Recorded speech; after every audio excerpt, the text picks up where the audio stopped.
this is CSCSC Secretariat with lots of energy. Let me start with this very important session that is Sell of Goods Act का one shot. ये जो session होगा ये बहुत exam oriented है, बहुत detail ना होते हुए भी डिटेल्ड होगा।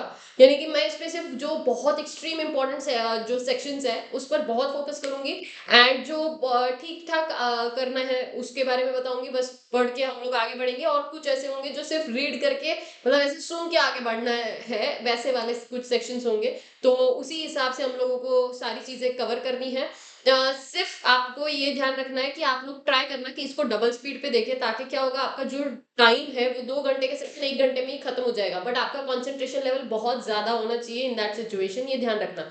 अगर किसी को लगता है कि डबल स्पीड पे बहुत ज्यादा फास्ट हो रहा है तो एटलीस्ट 1.5 पे तो देखो, टाइम सेव करो। बिकॉज अभी तुम लोगों का अगर मैं बात करूँ कि जो अभी जो देख रहे हैं जैसे 16 को पेपर है, तो वो जो स्टूडेंट्स देख रहे हैं उनके लिए, अब जब बाद में कोई अगर और देख रहा होगा तो उसके लिए ठीक है, वो नॉर्मल स्पीड पे भी देखे, उसके पास टाइम होगा तो he can watch very easily normal speed पे ऑल्सो।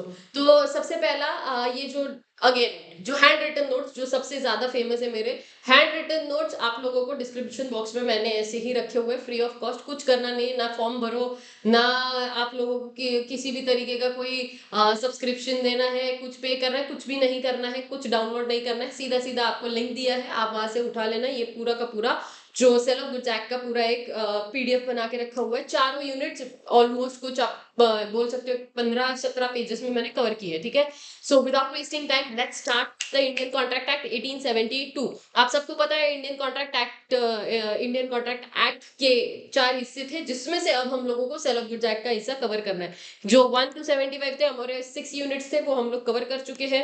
ये वाला जो है वो हम लोग आज कवर करेंगे, जो आप लोगों का हटा दिया गया था इंडियन कॉन्ट्रैक्ट एक्ट से। ये वाले जो सेशन है ये सारे स्पेशल कॉन्ट्रैक्ट है। ये सीए इंटर नहीं, ये पुराने जमाने में सीए इंटर था, अब फाउंडेशन के स्पेशल कॉन्ट्रैक्ट्स में आता है, जो कि आप लोगों का सेक्शन कौन सा यूनिट 7, 8, 9 है, जो हम लोग कवर कर चुके हैं और ये पार्टनरशिप में जा चुके हैं। जो बचे हुए कॉन्ट्रैक्ट एक्ट के सेक्शंस थे, अब हम लोगों को बात करनी ये वाले जो सेक्शन है जो इंडियन कॉन्ट्रैक्ट एक्ट के थे, अब वही उन्होंने कन्वर्ट कर दिए है। कहाँ पे?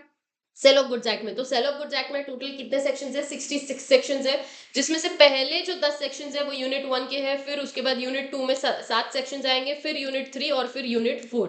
ओके, जो यूनिट 1 है वो बेसिक कवर करेगा, यूनिट 2 में आप लोगों का contract, sale of goods act का जो कॉन्ट्रैक्ट बनेगा, फिर उस पे जो शर्तें लगाई जाएंगी उससे रिलेटेड चीजें होंगी, कंडीशन वारंटी की। फिर उसके बाद जब गुड्स का डिलीवरी यानी कि आपको ओनरशिप ट्रांसफर करना है तो कब होगा, कैसे होगा, क्या होगा, वो सब कुछ 3rd यूनिट में होगा। और अगर सामने वाले ने पैसे नहीं दिया, पैसे नहीं दिए या गुड्स नहीं डिलीवर किए तो क्या होगा, वो हम लोग देखेंगे यूनिट नंबर 4 में, ठीक है। Without wasting time let's start with the section number 1। मैंने हमेशा सिखाया है आपको सेक्शन नंबर 1 किसके बारे में होता है। सेक्शन नंबर 1 होता है applicability, short title, extend, commencement. बराबर। शॉर्ट टाइटल क्या है? Sale of goods act. Extend क्या है? एक्सटेंड है होल ऑफ इंडिया। एक्सटेंड के बाद कमेंसमेंट कब आया था? 1 जुलाई 1930 को आया था। एंड एप्लीकेबिलिटी, एक्चुअल में एप्लीकेबिलिटी काफी कुछ है, बट हम आप लोगों के लिए अब भी सिर्फ इतना ध्यान रखूंगी, सिर्फ गुड्स पर ये जो भी सेल ऑफ गुड्स एक्ट है वो कवर किया है। मतलब क्या? गुड्स में भी सिर्फ मूवेबल प्रॉपर्टीज, मूवेबल गुड्स का डेफिनेशन दिया हुआ है, उसमें बहुत क्लियरली लिखा है सिर्फ और सिर्फ मूवेबल प्रॉपर्टीज कवर करी जाएंगी। इमूवेबल प्रॉपर्टीज को कवर नहीं किया है। क्यों? क्योंकि इमूवेबल प्रॉपर्टीज को कवर करने के लिए उनके पास टोपा है। टोपा यानी कि ट्रांसफर ऑफ प्रॉपर्टी एक्ट है अलग से।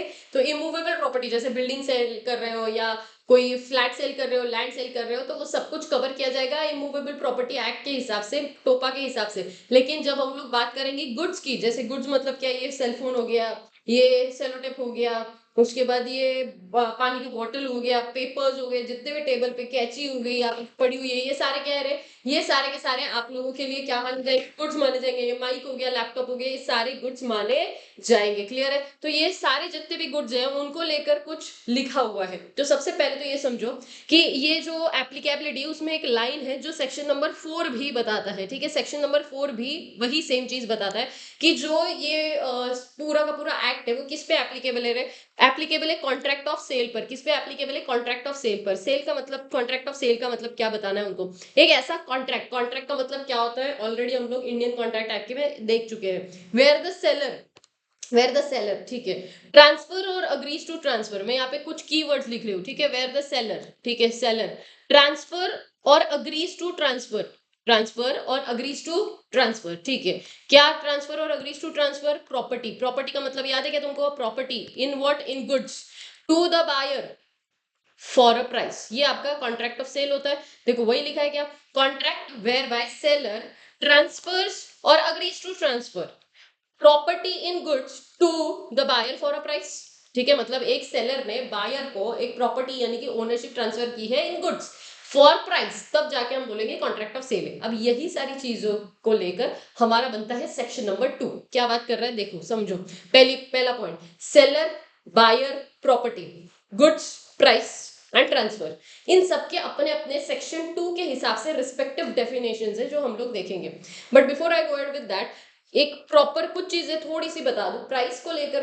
मतलब प्राइस का मतलब क्या है यहाँ पे? प्राइस का मतलब है मनी। मनी का मतलब क्या? क्या गुड्स के अगेंस्ट गुड्स अगर एक्सचेंज किए जाएगा तो क्या सेल ऑफ गुड्स एक्ट के अंडर कवर किया जाएगा? बिल्कुल नहीं। क्यों? क्योंकि वो बार्टर एक्सचेंज है, वो यहाँ पे कवर नहीं होगा। सेल ऑफ गुड्स एक्ट में हमें क्या चाहिए कि आप गुड्स सेल करो, मतलब गुड्स सेल करो, उसके अगेंस्ट आपको मिलेगा पैसा। पैसा मतलब क्या? आपको कैश में भी मिल सकता है, चेक, एनईएफटी, गूगल पे, ये सब कुछ चलेगा। लेकिन हमें क्या मिलना चाहिए? पैसा मिलना चाहिए, मनी मिलना चाहिए। That is nothing but what? Your price.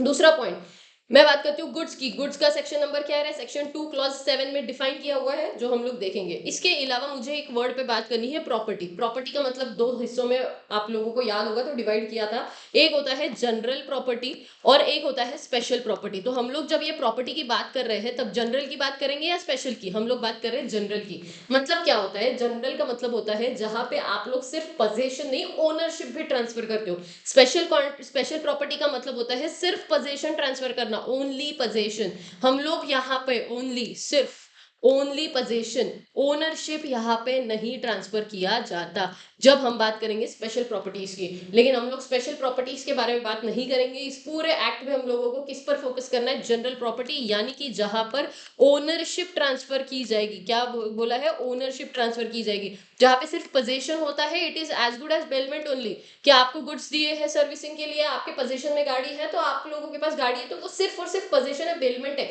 लेकिन आप लोगों के पास क्या है? स्पेशल प्रॉपर्टी, जनरल प्रॉपर्टी नहीं है, यानी कि ओनर नहीं बन जाओगे। बेलमेंट किया मतलब ओनर नहीं बनता है। तो ये किसके बारे में बात की है? प्रॉपर्टी के। तो हम जनरल प्रॉपर्टी की बात करें तो मैंने क्या क्या एक्सप्लेन किया? पहला जनरल प्रॉपर्टी एक्सप्लेन किया, फिर दूसरा मैंने एक्सप्लेन किया price.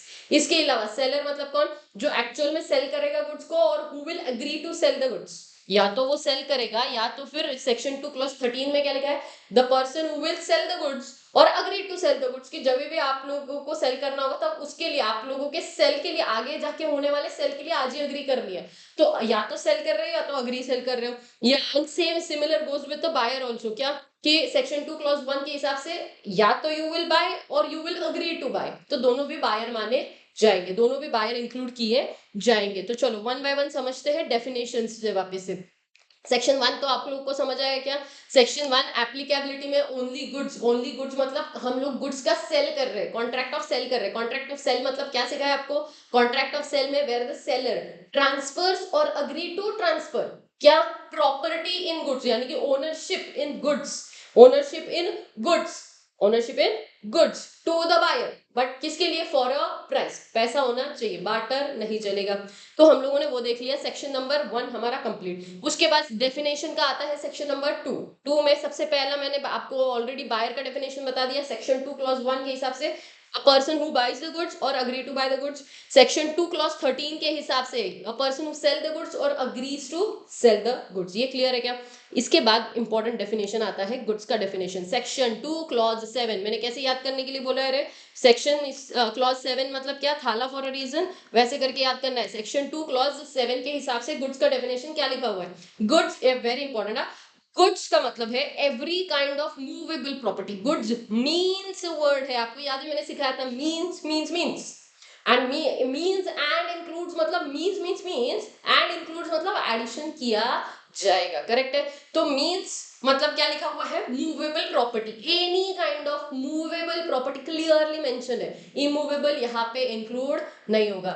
Movable property and includes में क्या क्या लिखा हुआ है? क्या क्या है? Stock shares, growing crops, grass, things attached to the land or forming the part of land. If things attached to land or forming the part of land पर कुछ चीजें हैं जो मुझे बतानी है, ध्यान से समझना।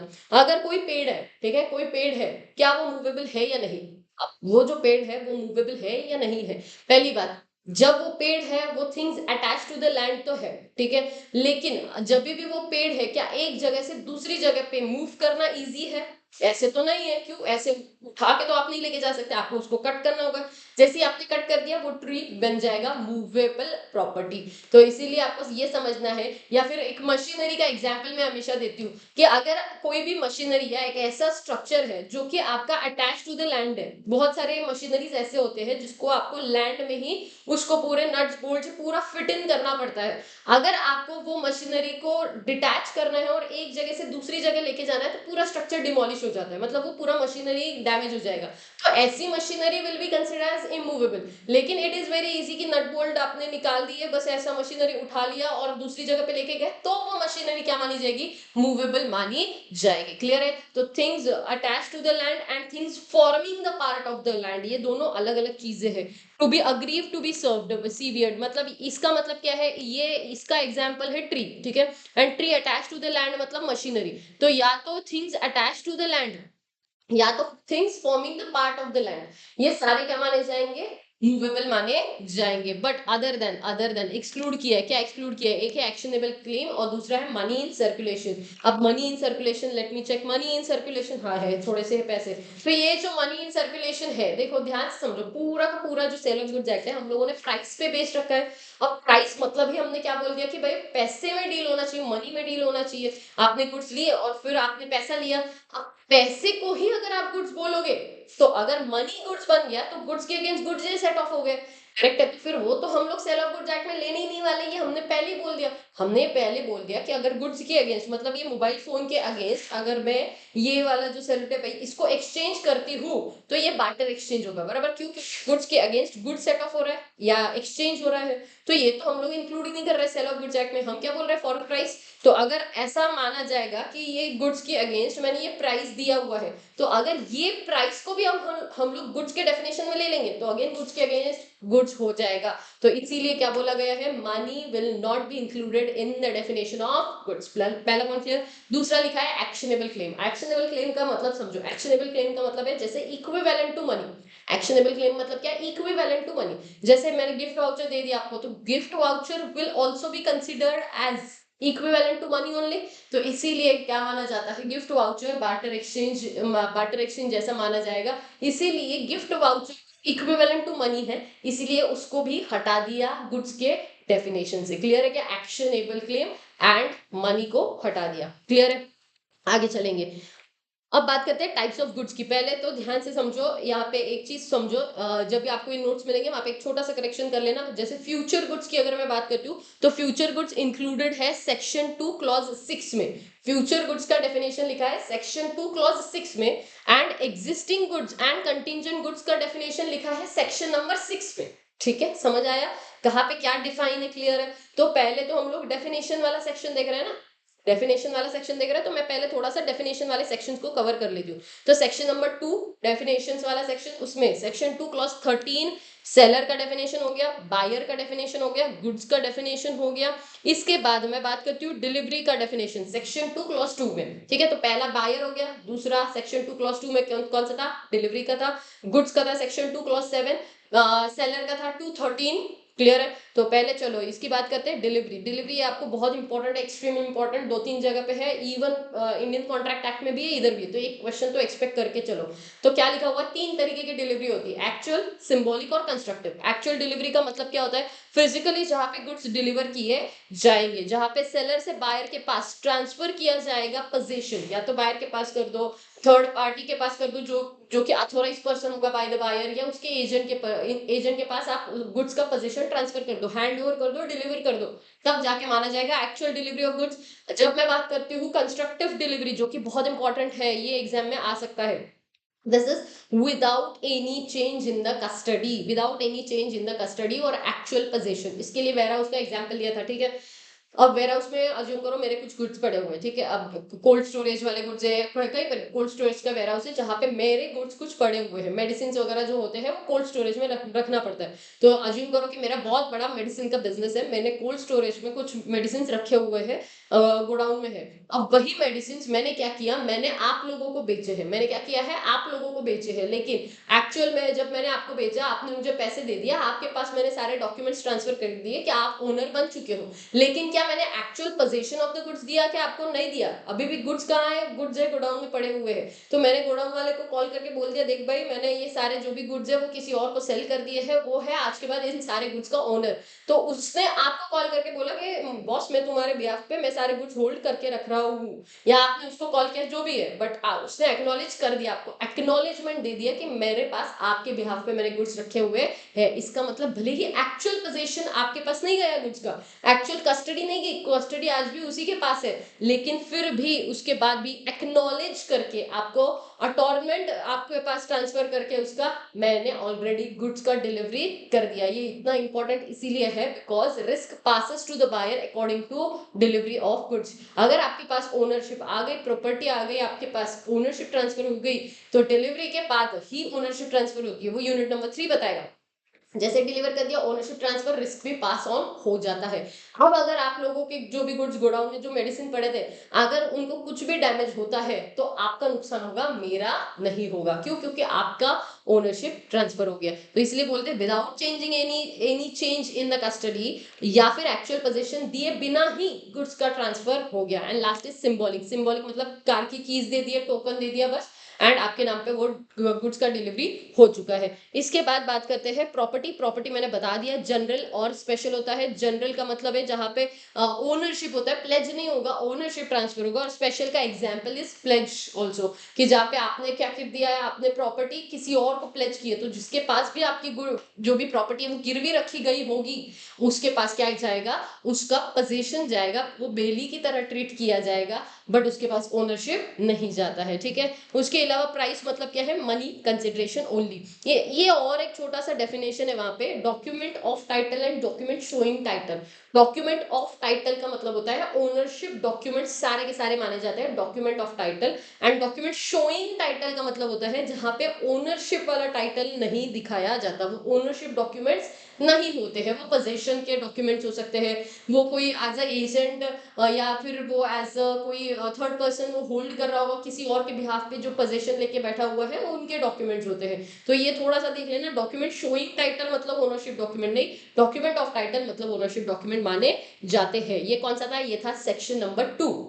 सेक्शन नंबर 2 के बाद सेक्शन नंबर 3 किसके बारे में बात करता है? सेक्शन 3 बोलता है इंडियन कॉन्ट्रैक्ट एक्ट के जो जो प्रोविजंस है, अनलेस अदरवाइज वो इनकंसिस्टेंट ना हो, सारे के सारे प्रोविजंस इंडियन कॉन्ट्रैक्ट एक्ट के किसको लगेंगे? सेल ऑफ गुड्स एक्ट को एप्लीकेबल होंगे। Section 3 done.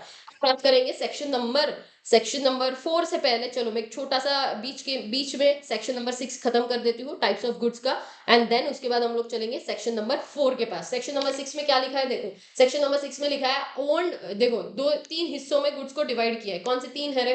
पहले तो गुड्स का डेफिनेशन देख लिया, फिर तीन हिस्से कौन से? Existing goods, future goods and contingent goods. Existing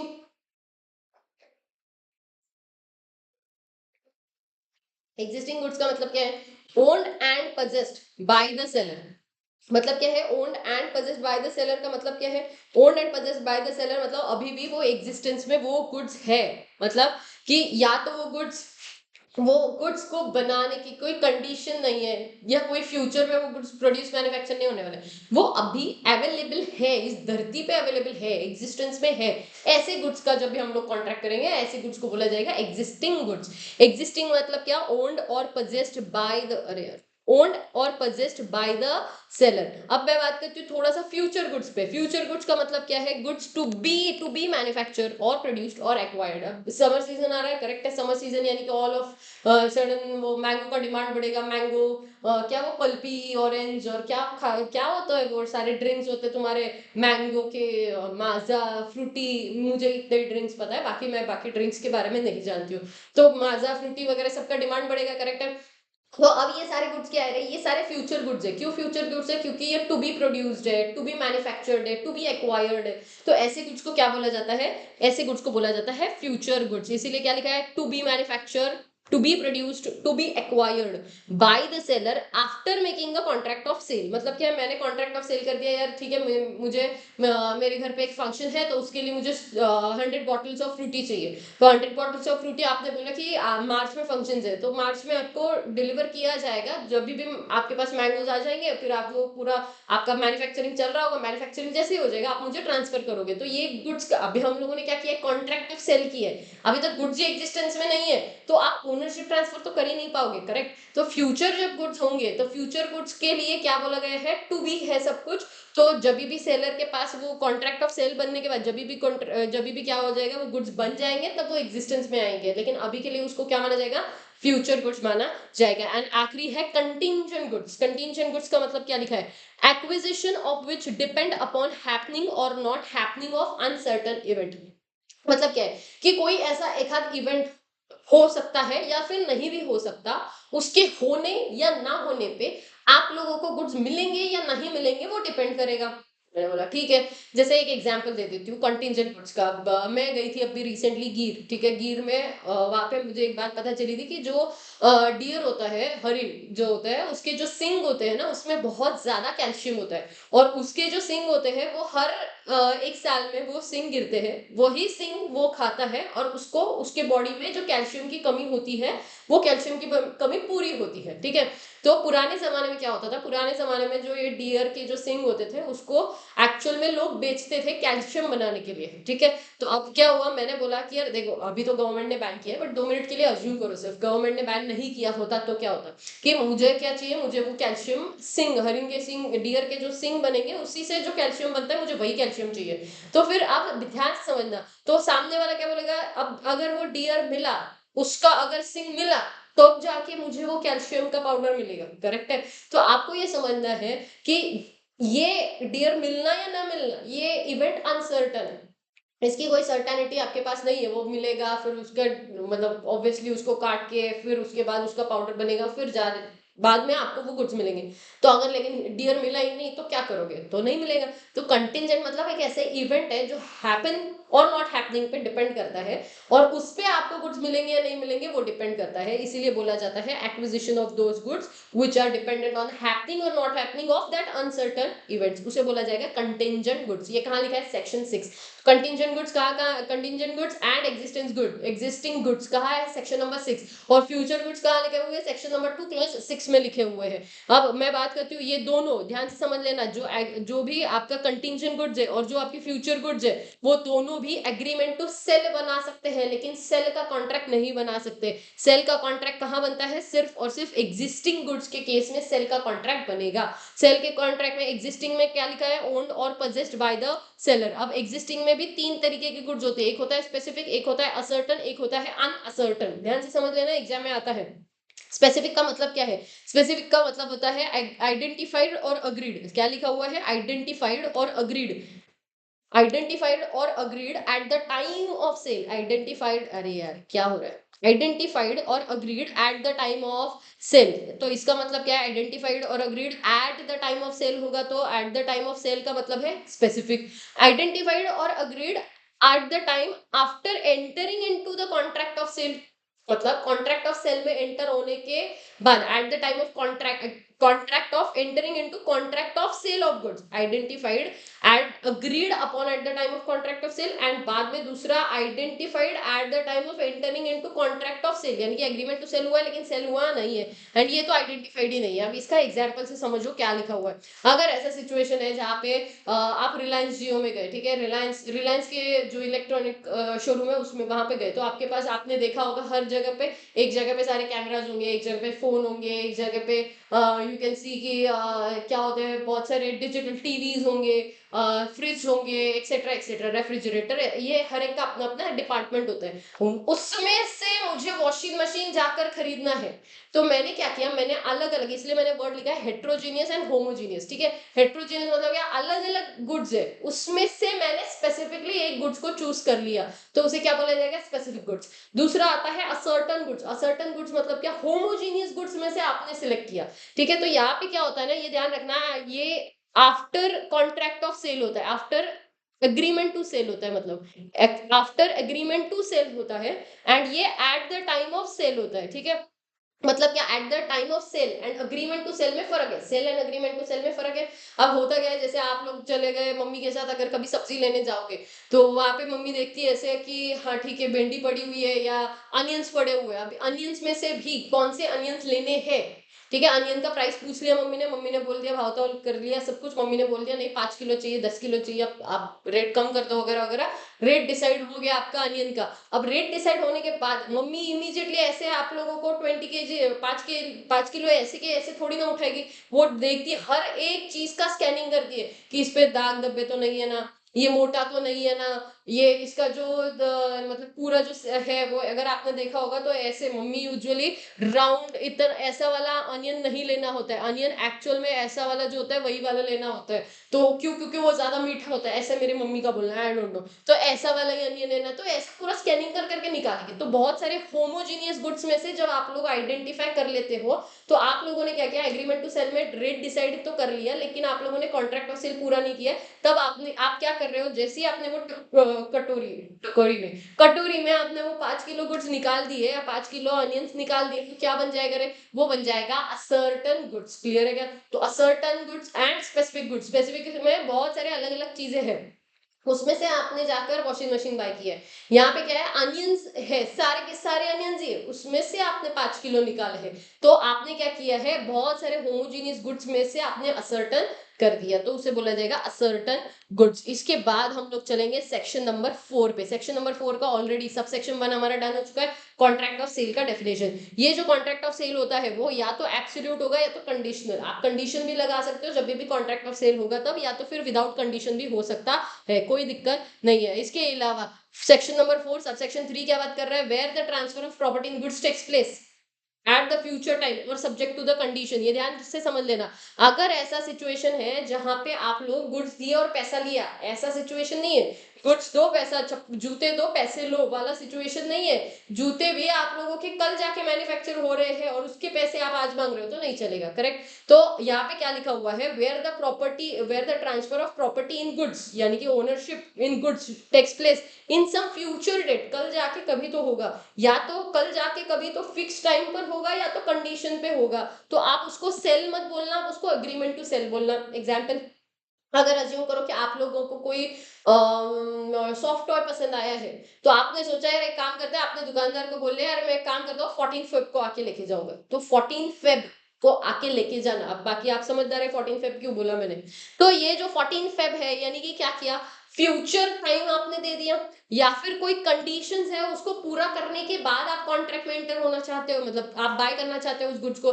जैसे आप लोग आपके दोस्त है वो गाड़ी बेचना चाहता है, तो आपने बोला एक काम कर, तू मुझे 3 दिन के लिए गाड़ी दे, मैं टेस्ट ड्राइव करके देखता हूँ, मतलब मैं चला के देखूंगा, अगर मुझे गाड़ी पसंद आई तो मैं ले लूंगा। तो यहाँ पे क्या कंडीशन है, अगर गाड़ी पसंद आई तो, ये कंडीशन है, अगर आपको पसंद आ गई तो आप ले लोगे, यानी कि जब आपको पसंद आ जाएगी, जब ये कंडीशन पूरा हो जाएगा, तब ये अग्रीमेंट टू सेल कन्वर्ट हो जाएगा इनटू सेल। या तो फिर जो भी फिक्स टाइम आप लोगों ने बोला था, यानी कि 14 फेब, वो जैसे ही लैप्स हो जाएगा तब आपका अग्रीमेंट टू सेल कन्वर्ट हो जाएगा सेल में। ये क्लियर है क्या? कोई दिक्कत नहीं। अग्रीमेंट टू सेल कब होगा, जब आपने कोई कंडीशन डाला है, या फिर जो टाइम आपने फिक्स किया हुआ है उस टाइम पर या उस कंडीशन पूरा होने के बाद आपके पास ओनरशिप ट्रांसफर होगा, तो सेल नहीं हुआ है, अग्रीमेंट टू सेल हुआ है। अगला ये कौन सा था, सेक्शन नंबर 4 3, सेक्शन नंबर 4 4, हमने 4 सब सेक्शन देखे सेक्शन नंबर 4 के भी। उसके बाद बात करती हूँ मैं कुछ इसेंशियल्स की। सिंपल है, 2 पार्टीज होने चाहिए, दोनों अलग अलग होने चाहिए, मूवेबल प्रॉपर्टी की ही बात करेंगे, प्राइस होगा आपका, जो भी कॉन्ट्रैक्ट एब्सोल्यूट भी हो सकता है, कंडीशनल हो सकता है, ट्रांसफर ऑफ प्रॉपर्टी होना चाहिए, और जितने भी इंडियन कॉन्ट्रैक्ट एक्ट के इसेंशियल्स है वो सारे के सारे प्रेजेंट होने चाहिए। अब इसके अलावा आप लोगों को एक सेक्शन नंबर 5 में कुछ चीजें लिखी हुई है, वो मैं बता देती हूँ। सेक्शन नंबर 5 बोलता है कि यार देखो, जो भी आप लोगों की गुड्स है वो कैसे होंगे, वो आप लोगों को या तो आप sale how the contract of sale how made, या तो आप गुड्स दो या और पैसे ले लो, बात खत्म करो। या तो आप गुड्स दो, कल जाके 10 दिन के बाद पैसे लो, बात खत्म करो। गुड्स दो, 10 बार डिलीवरी, 10 इंस्टॉलमेंट में सामने वाले को मौका दो पैसे देने का, बात खत्म। या फिर पैसे ले लो, गुड्स की डिलीवरी बाद में करो, बात खत्म। तो या तो दोनों इमीडिएट इमीडिएट होंगे, या तो एक बाद में हो सकता है और एक पहले हो सकता है, ऐसा कॉन्ट्रैक्ट ऑफ सेल बोला गया है। इतना कुछ खास सेक्शन नहीं है, पढ़ के खत्म कर देना, सुन के खत्म कर देना रादर, ठीक है। तो अब मैं एक काम करती हूँ। सबसे पहला, वन बाय वन हमने 6 सेक्शंस कंप्लीट कर लिए। क्या क्या? सबसे पहला section number 1 applicability, extend, commencement, वो सब हो गया। उसके बाद सेक्शन नंबर 2 में डेफिनेशन देखे किसके, सेक्शन 2 1 में किसका डेफिनेशन था रे, सेक्शन 2 1 में डेफिनेशन था बायर का। उसके बाद सेक्शन 2 2 में डेफिनेशन था डिलीवरी का। एक साथ मेरे साथ याद करो, बायर, उसके बाद डिलीवरी। उसके बाद सेक्शन 2 क्लॉज 13 में किसका डेफिनेशन था, सेलर का था। सेक्शन 2 क्लॉज 7 में किसका डेफिनेशन था, गुड्स का डेफिनेशन था। इसके अलावा बस देखा प्राइस मतलब मॉनेटरी कंसिडरेशन, प्रॉपर्टी जनरल भी हो सकता है, स्पेशल भी हो सकता है। ये सेक्शन 2 होने के बाद सेक्शन 3 इंडियन कॉन्ट्रैक्ट एक्ट के प्रोविजंस लगेंगे सेल ऑफ गुड्स एक्ट में भी। उसके बाद सेक्शन नंबर 4 में 4 सब सेक्शन थे। सेक्शन 4 का सबसे पहला सब सेक्शन 1 क्या था, 4 का 1, वो कॉन्ट्रैक्ट ऑफ सेल का डेफिनेशन।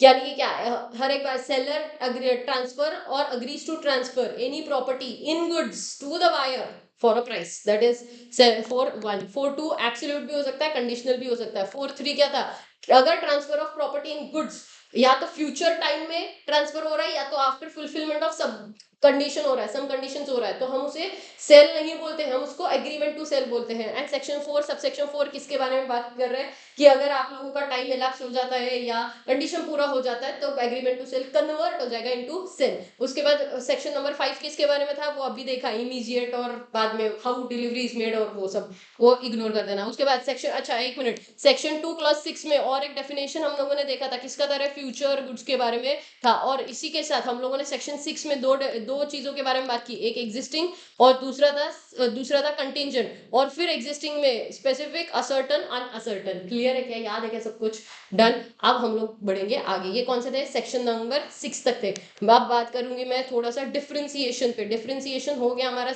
हो जाएगा, बस 5 मिनट रुको, आप लोगों का यूनिट नंबर 1 डन हो जाएगी। यहाँ से क्वेश्चन आना ही है, तो ध्यान से पढ़ लेना एक बार ये पूरा का पूरा यूनिट। चलो इंपॉर्टेंट, सेल और अग्रीमेंट टू सेल, क्या क्या डिफरेंस है दोनों में। सेल का मतलब क्या है, आपकी जो ओनरशिप है वो इमीडिएटली ट्रांसफर की जाएगी। अग्रीमेंट टू सेल मतलब क्या, फ्यूचर डेट में या फिर सम कंडीशन के बाद वो ट्रांसफर होगी। ये एग्जीक्यूटेड है, ये एग्जीक्यूटरी है। यहाँ पे अगर कुछ भी नुकसान होता है तो passing of the property to the buyer, तो नुकसान भी उसी का होगा। यहाँ पे क्या है, अभी भी जब भी कभी आप लोगों का प्रॉपर्टी ट्रांसफर होगा, उसके हिसाब से सारी चीजें चलेंगी। लाइबिलिटी ऑफ द पार्टीज, यहाँ पे पूरी की पूरी लाइबिलिटी बायर की, यहाँ पे सेलर की। ये risk of loss, again same same point repeat हो रहा है। रिस्क फॉलोज ओनरशिप, तो ये बायर का, ये सेलर का। यहाँ पे ये ध्यान रखना, create jus in rem, create jus in rem means the right against the whole world. क्योंकि तुम सेलर हो। यहाँ पे क्या है, जस्ट इन पर्सोने में, जिससे आप लोगों ने गुड्स लिए, सिर्फ उसी के अगेंस्ट आपके पास राइट्स है। इसके अलावा नेक्स्ट अगला क्या है, ये रीसेल करने का राइट है। The seller can not resale the goods, क्यों, क्योंकि खुद ही ने सेल नहीं किया, तो रीसेल का सवाल ही नहीं आता। नाउ यहाँ पे the seller may sell the goods since the ownership is still with the seller. इसके अलावा official assignee will not be able to take over the goods but will recover the price from the buyer. यहाँ पे official assignee will acquire the control of the goods only. price तो मिलेगा ही नहीं, क्यों, क्योंकि agreement to sell है, sell नहीं हुआ अभी तक। यहाँ पे official assignee, ये buyer का insolvency है, ये seller का, ध्यान से देख लेना। seller का होगा तो सेल हो चुका है, तो बायर के पास प्रॉपर्टी, तो आप क्या करोगे, बायर के पास प्रॉपर्टी, तो गुड्स का कंट्रोल भी बायर वाले असाइनी के पास जाएगा। और यहाँ पे सेलर वाले असाइनी का कोई कंट्रोल नहीं होगा। क्लियर है क्या, डन। उसके बाद बात करेंगे अगला जो है sale and hire purchase, important है, ध्यान से समझ लेना, ये एग्जाम में आ सकता है।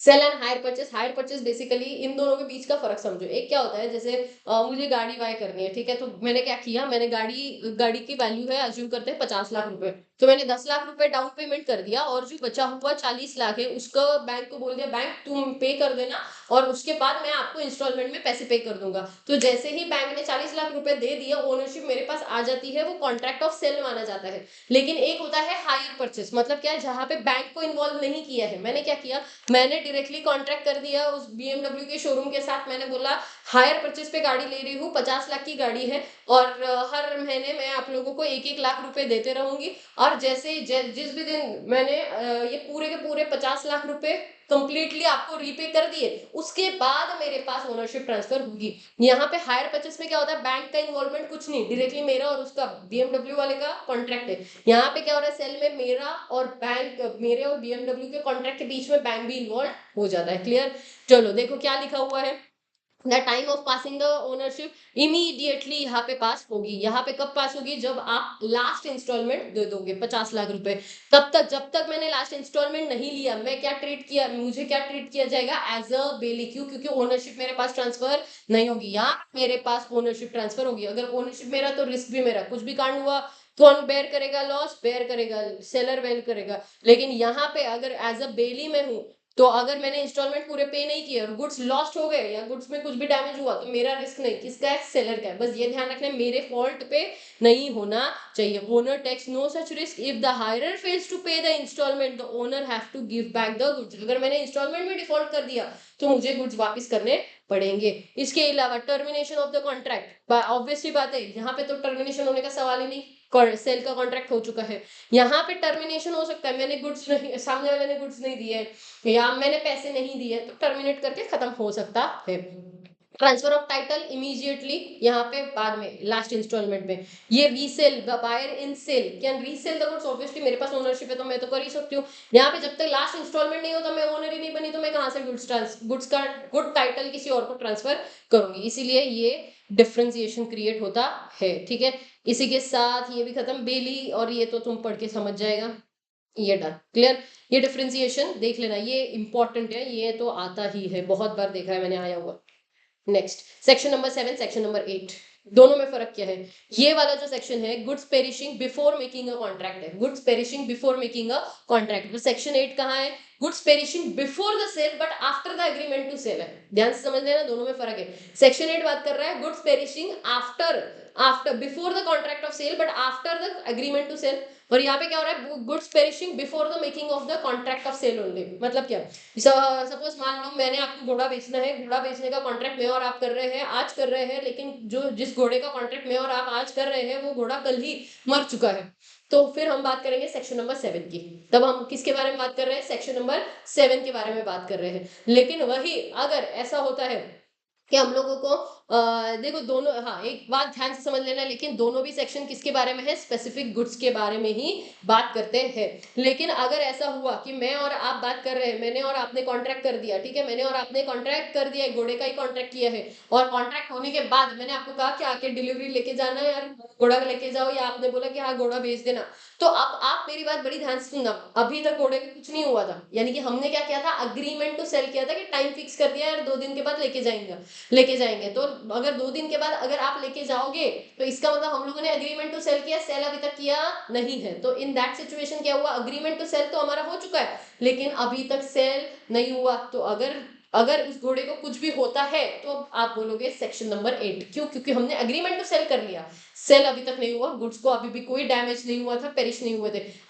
सेल करने के बाद गुड्स को डैमेज हुआ तो सेक्शन 8। अग्रीमेंट टू सेल नहीं किया, कुछ भी नहीं हुआ, पहले ही घोड़ा एग्जिस्टेंस में मतलब एग्जिस्टेंस से जा चुका है, तो फिर सेक्शन नंबर 7। इसीलिए क्या लिखा है देखो, दोनों भी सिचुएशन स्पेसिफिक गुड्स के केस में ही होंगे। मतलब क्या है स्पेसिफिक मतलब एग्जिस्टेंस में होने ही चाहिए, तभी की बात करेंगे। तो स्पेसिफिक गुड्स है, तो स्पेसिफिक गुड्स है without the knowledge of the seller at the time of contract of sale was made, perished और बिकम्स डैमेज्ड। मतलब या तो पेरिश हो गए या तो डैमेज हो गए। तो अगर पेरिश हो जाते हैं या तो डैमेज हो जाते हैं, as long as there is no answer to their description, मतलब जैसे आप लोगों ने बताया था वैसे तो कुछ बचा ही नहीं, अगर देन इन दैट सिचुएशन क्या माना जाएगा, सेक्शन नंबर 7 के अंडर पूरा का पूरा कॉन्ट्रैक्ट वॉइड माना जाएगा। एंड सेक्शन 8 सब स्पेसिफिक गुड्स है and subsequently without any fault of the seller, लेकिन सेलर का फॉल्ट नहीं होना चाहिए ना बायर का फॉल्ट होना चाहिए, किसी का भी फॉल्ट नहीं है, अपने आप ही पेरिश हो गए, अपने आप ही मर गया वो घोड़ा, या कुछ भी नुकसान होता है, डैमेज हो गया, as long as there is no answer to the description before the risk passes to the buyer and agree to the is by the seller, then it will be avoided, यानी कि ही contract will declare as a void contract। बस ये ध्यान रखना, damage बाद में हुआ agreement to cell के तो सेक्शन 8, डैमेज पहले हुआ देन सेक्शन नंबर 7, ये दोनों में फर्क है। अगला अगला section number 9, ascertainment of price कैसे डिसाइड होता है। एक है सेक्शन नंबर 9 सब सेक्शन 1 बात करता है कि मोड्स क्या है, या तो कॉन्ट्रैक्ट में फिक्स कर दो, बात खत्म करो। कॉन्ट्रैक्ट में प्राइस फिक्स नहीं किया हुआ है, हम लोग थर्ड पार्टी वैल्यूएशन करेंगे, या फिर हम लोगों ने कुछ मैनर डिसाइड किया है, वो मैनर के बेसिस पे प्राइस डिसाइड होगा। तो या तो कॉन्ट्रैक्ट में बोल दिया 50 लाख, बात खत्म हो गई, या तो फिर आपने मैनर डिसाइड किया कि हम थर्ड पार्टी वैल्यूएशन करेंगे एक्सेट्रा, तो हमने कॉन्ट्रैक्ट में हमारा मैनर डिसाइड कर लिया। या तो फिर determine in the dealings between the parties, मतलब क्या पार्टी जैसे डिसाइड करेगी वैसे। देखो ये जो थर्ड वाला पॉइंट है ना, ये थोड़ा सा सिमिलर ही है ये वाले पहले दो पॉइंट से, लेकिन ये बस थोड़ा सा नौटंकी है कि हम थोड़ा सा बिटवीन द पार्टीज डिस्कशंस वगैरह करेंगे, फिर हम लोग डिसाइड करेंगे एक्सेट्रा, तो ये ठीक है, मतलब सिमिलर ही है। तो या तो कॉन्ट्रैक्ट पे फिक्स कर दो, या तो मैन्युअल फिक्स कर दो, या तो फिर डीलिंग बिटवीन द पार्टीज। अगर ऐसा, ध्यान से समझ लो, what if the price can not be determined, तो फिर रीजनेबल प्राइस देके खत्म करो। ये कहां लिखा है? Section number 9 subsection 1 and subsection 2, section number 10 subsection 1 and 2, ध्यान से समझ लेना। एग्रीमेंट टू सेल है, वैल्यूएशन करने के लिए बोला है। तो अगर ऐसा है कि थर्ड पार्टी वैल्यूएशन के लिए हम लोग जाने वाले थे, but fail to value the fail to fail to determine the price by the third party, कि प्राइस डिसाइड नहीं कर पाया थर्ड पार्टी, तो ये ध्यान रखो कि ऐसी सिचुएशन में कैन नॉट और does not make the valuation third party, तो contract is avoided, contract can become void. क्यों? क्योंकि जिस मैनर से आप लोग डिसाइड कर रहे थे, वो मैनर ही प्राइस डिसाइड नहीं कर पा रहा है, तो फिर प्राइस डिसाइड ही नहीं कर पाया, तो फिर तो बात ही खत्म हो गई।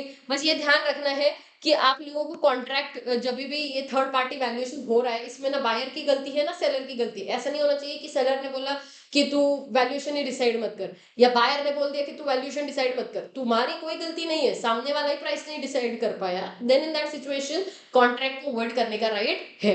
बस ये ध्यान रखो। नोट, गुड्स और एनी पार्ट डिलीवर्ड और appropriated by the buyer to pay the reasonable price, ध्यान से समझना, and avoid the remaining goods. Assume करो मेरे दो गाड़ियों का कॉन्ट्रैक्ट था, ठीक है, एक बीएमडब्ल्यू एक पोर्श, एक पोर्श, ठीक है।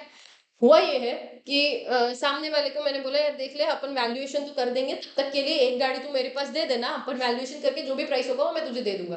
पोर्श वो लेके गया है, ठीक है, बीएमडब्ल्यू अभी भी बाकी है मेरे पास। अब वैल्यूएशन की जब बारी आई, ना सेलर की गलती है ना बायर की गलती है, ठीक है, ना सेलर की गलती ना बायर की गलती है, लेकिन थर्ड पार्टी वैल्यूएशन नहीं कर पाई, तो अब पोर्श जो वो लेके गया है उसका चाहिए तो वो रीजनेबल प्राइस मुझे दे सकता है, और ये वाला जो कॉन्ट्रैक्ट है इसके लिए I can avoid the duty. ये ध्यान से समझना, यहाँ पे एग्जाम में क्वेश्चन आ सकता है। Section number 10 is quite tricky.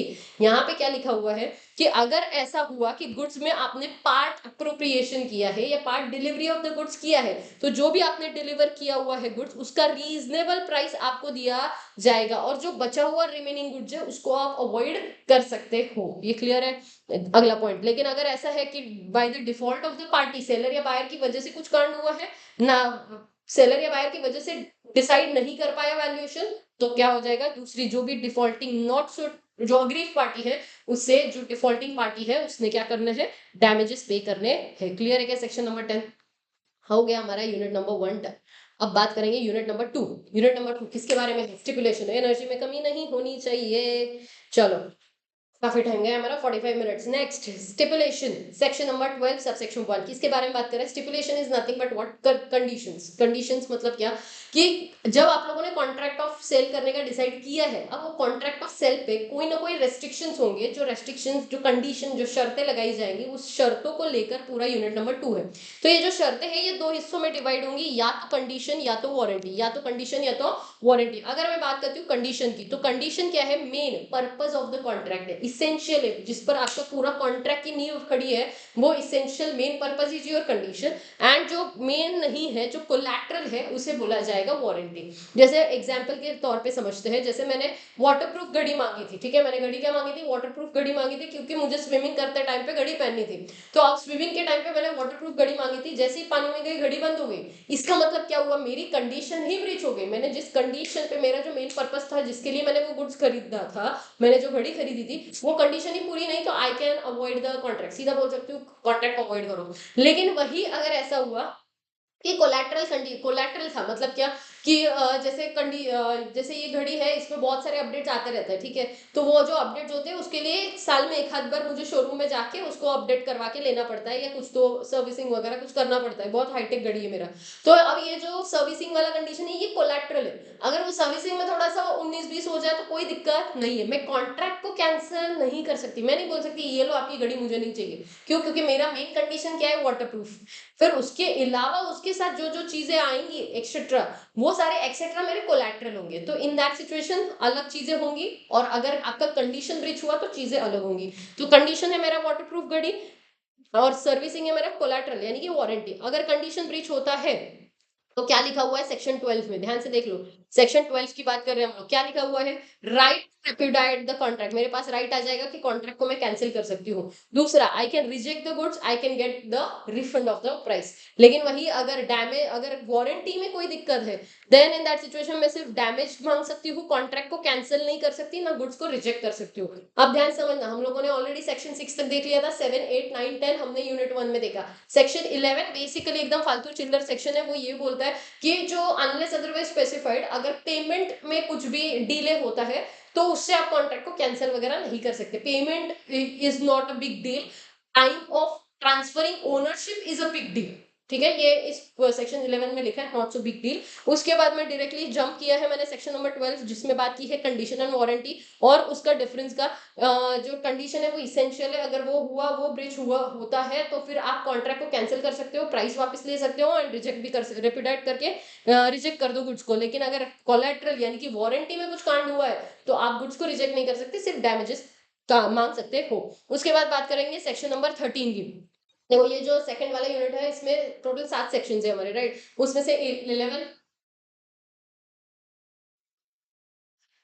Section number 11 is फालतू, 12 इज ओके ओके, 13, 14, 15, 16 बहुत अच्छे से करने हैं, और 17 और बहुत ज्यादा अच्छे से करने हैं। तो वन बाय वन समझेंगे। पहला, ऐसा डायरेक्ट क्वेश्चन आ सकता है क्या, when the condition is to be treated as a warranty, when the condition is to be treated as warranty मतलब क्या है, मेन कंडीशन ब्रीच हुआ है तो आपके पास एक राइट है कि आप कॉन्ट्रैक्ट को कैंसिल कर सकते हो। लेकिन आपने क्या किया है, कंडीशन को वारंटी ट्रीट किया है। कौन से 4 सिचुएशन है जब ऐसा ऐसा हो सकता है। पहला, buyer waives of the performance of condition only, और बायर ने ना रेप्यूडाइट किया कॉन्ट्रैक्ट को, ना रिजेक्ट किया, ना रिफंड मांगा प्राइस का। मतलब क्या है, अज्यूम करो आपने किसी बहुत ब्रांडेड शोरूम से एक शर्ट खरीदा और उसको पूछ के लिया था कि बॉस इसका कलर तो नहीं जाएगा ना, उसने बोल दिया नहीं नहीं कलर नहीं जाएगा।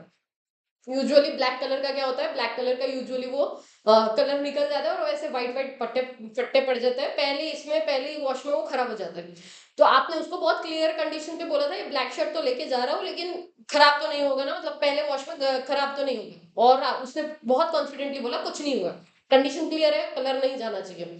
आप गए वो शर्ट पहन के डेट पे, फिर आपने, आपकी जो भी स्पेशल फ्रेंड थी या था, उसने आपकी बहुत तारीफ की, बहुत सही लग रहा है ऐसा वैसा, बहुत कुछ तारीफ कर दी। वो जब तारीफ वगैरह हुई, आपकी डेट वगैरह खत्म हो गई, आप घर आए, वो आप लोग आपने डाल दिया वॉशिंग के लिए। जैसे ही वॉशिंग पे लिए डाल दिया, वो पूरा का पूरा ब्लैक शर्ट व्हाइट में बन गया। अब मुझे एक बात बताओ, don't you think that you have a right to repudiate the contract, you can ask him for the price completely, you can cancel the contract, आप जाके दे सकते थे। लेकिन बिकॉज आपकी मेमोरी उसके साथ बहुत ज्यादा जुड़ी है, आपने क्या किया, आपने वेव ऑफ कर दिया, राइट। क्यों, क्योंकि वो शर्ट के साथ इतनी ज्यादा अच्छी अच्छी मेमोरीज आपकी जुड़ी थी डेट की। तो इसलिए आपने क्या बोला, हम मुझे कॉन्ट्रैक्ट को क्या करना है, रेपुडाइट करना नहीं है, मुझे क्या करना है, मुझे इसको ट्रीट करना है एज अ वारंटी। तो आप गए, उसको बोला ठीक है मेरे पास रहने दे, व्हाइट पूरा का पूरा व्हाइट में आप अलग तरीके से कोई दिक्कत नहीं है, मैं व्हाइट करके पहन लूंगा आप, लेकिन मुझे डैमेजेस चाहिए इसके लिए। तो क्या आप ऐसा कर सकते हो, कर सकते हो। पहला, वेव ऑफ खुद ही कर दिया। दूसरा, buyer elect to treat the condition as a breach of warranty, same as above, मैंने वही बताया दोनों, या तो बायर ट्रीट द कंडीशन या buyer waive of the right. तीसरा, non severability of the goods, मतलब क्या, अब सेपरेट नहीं हो सकता।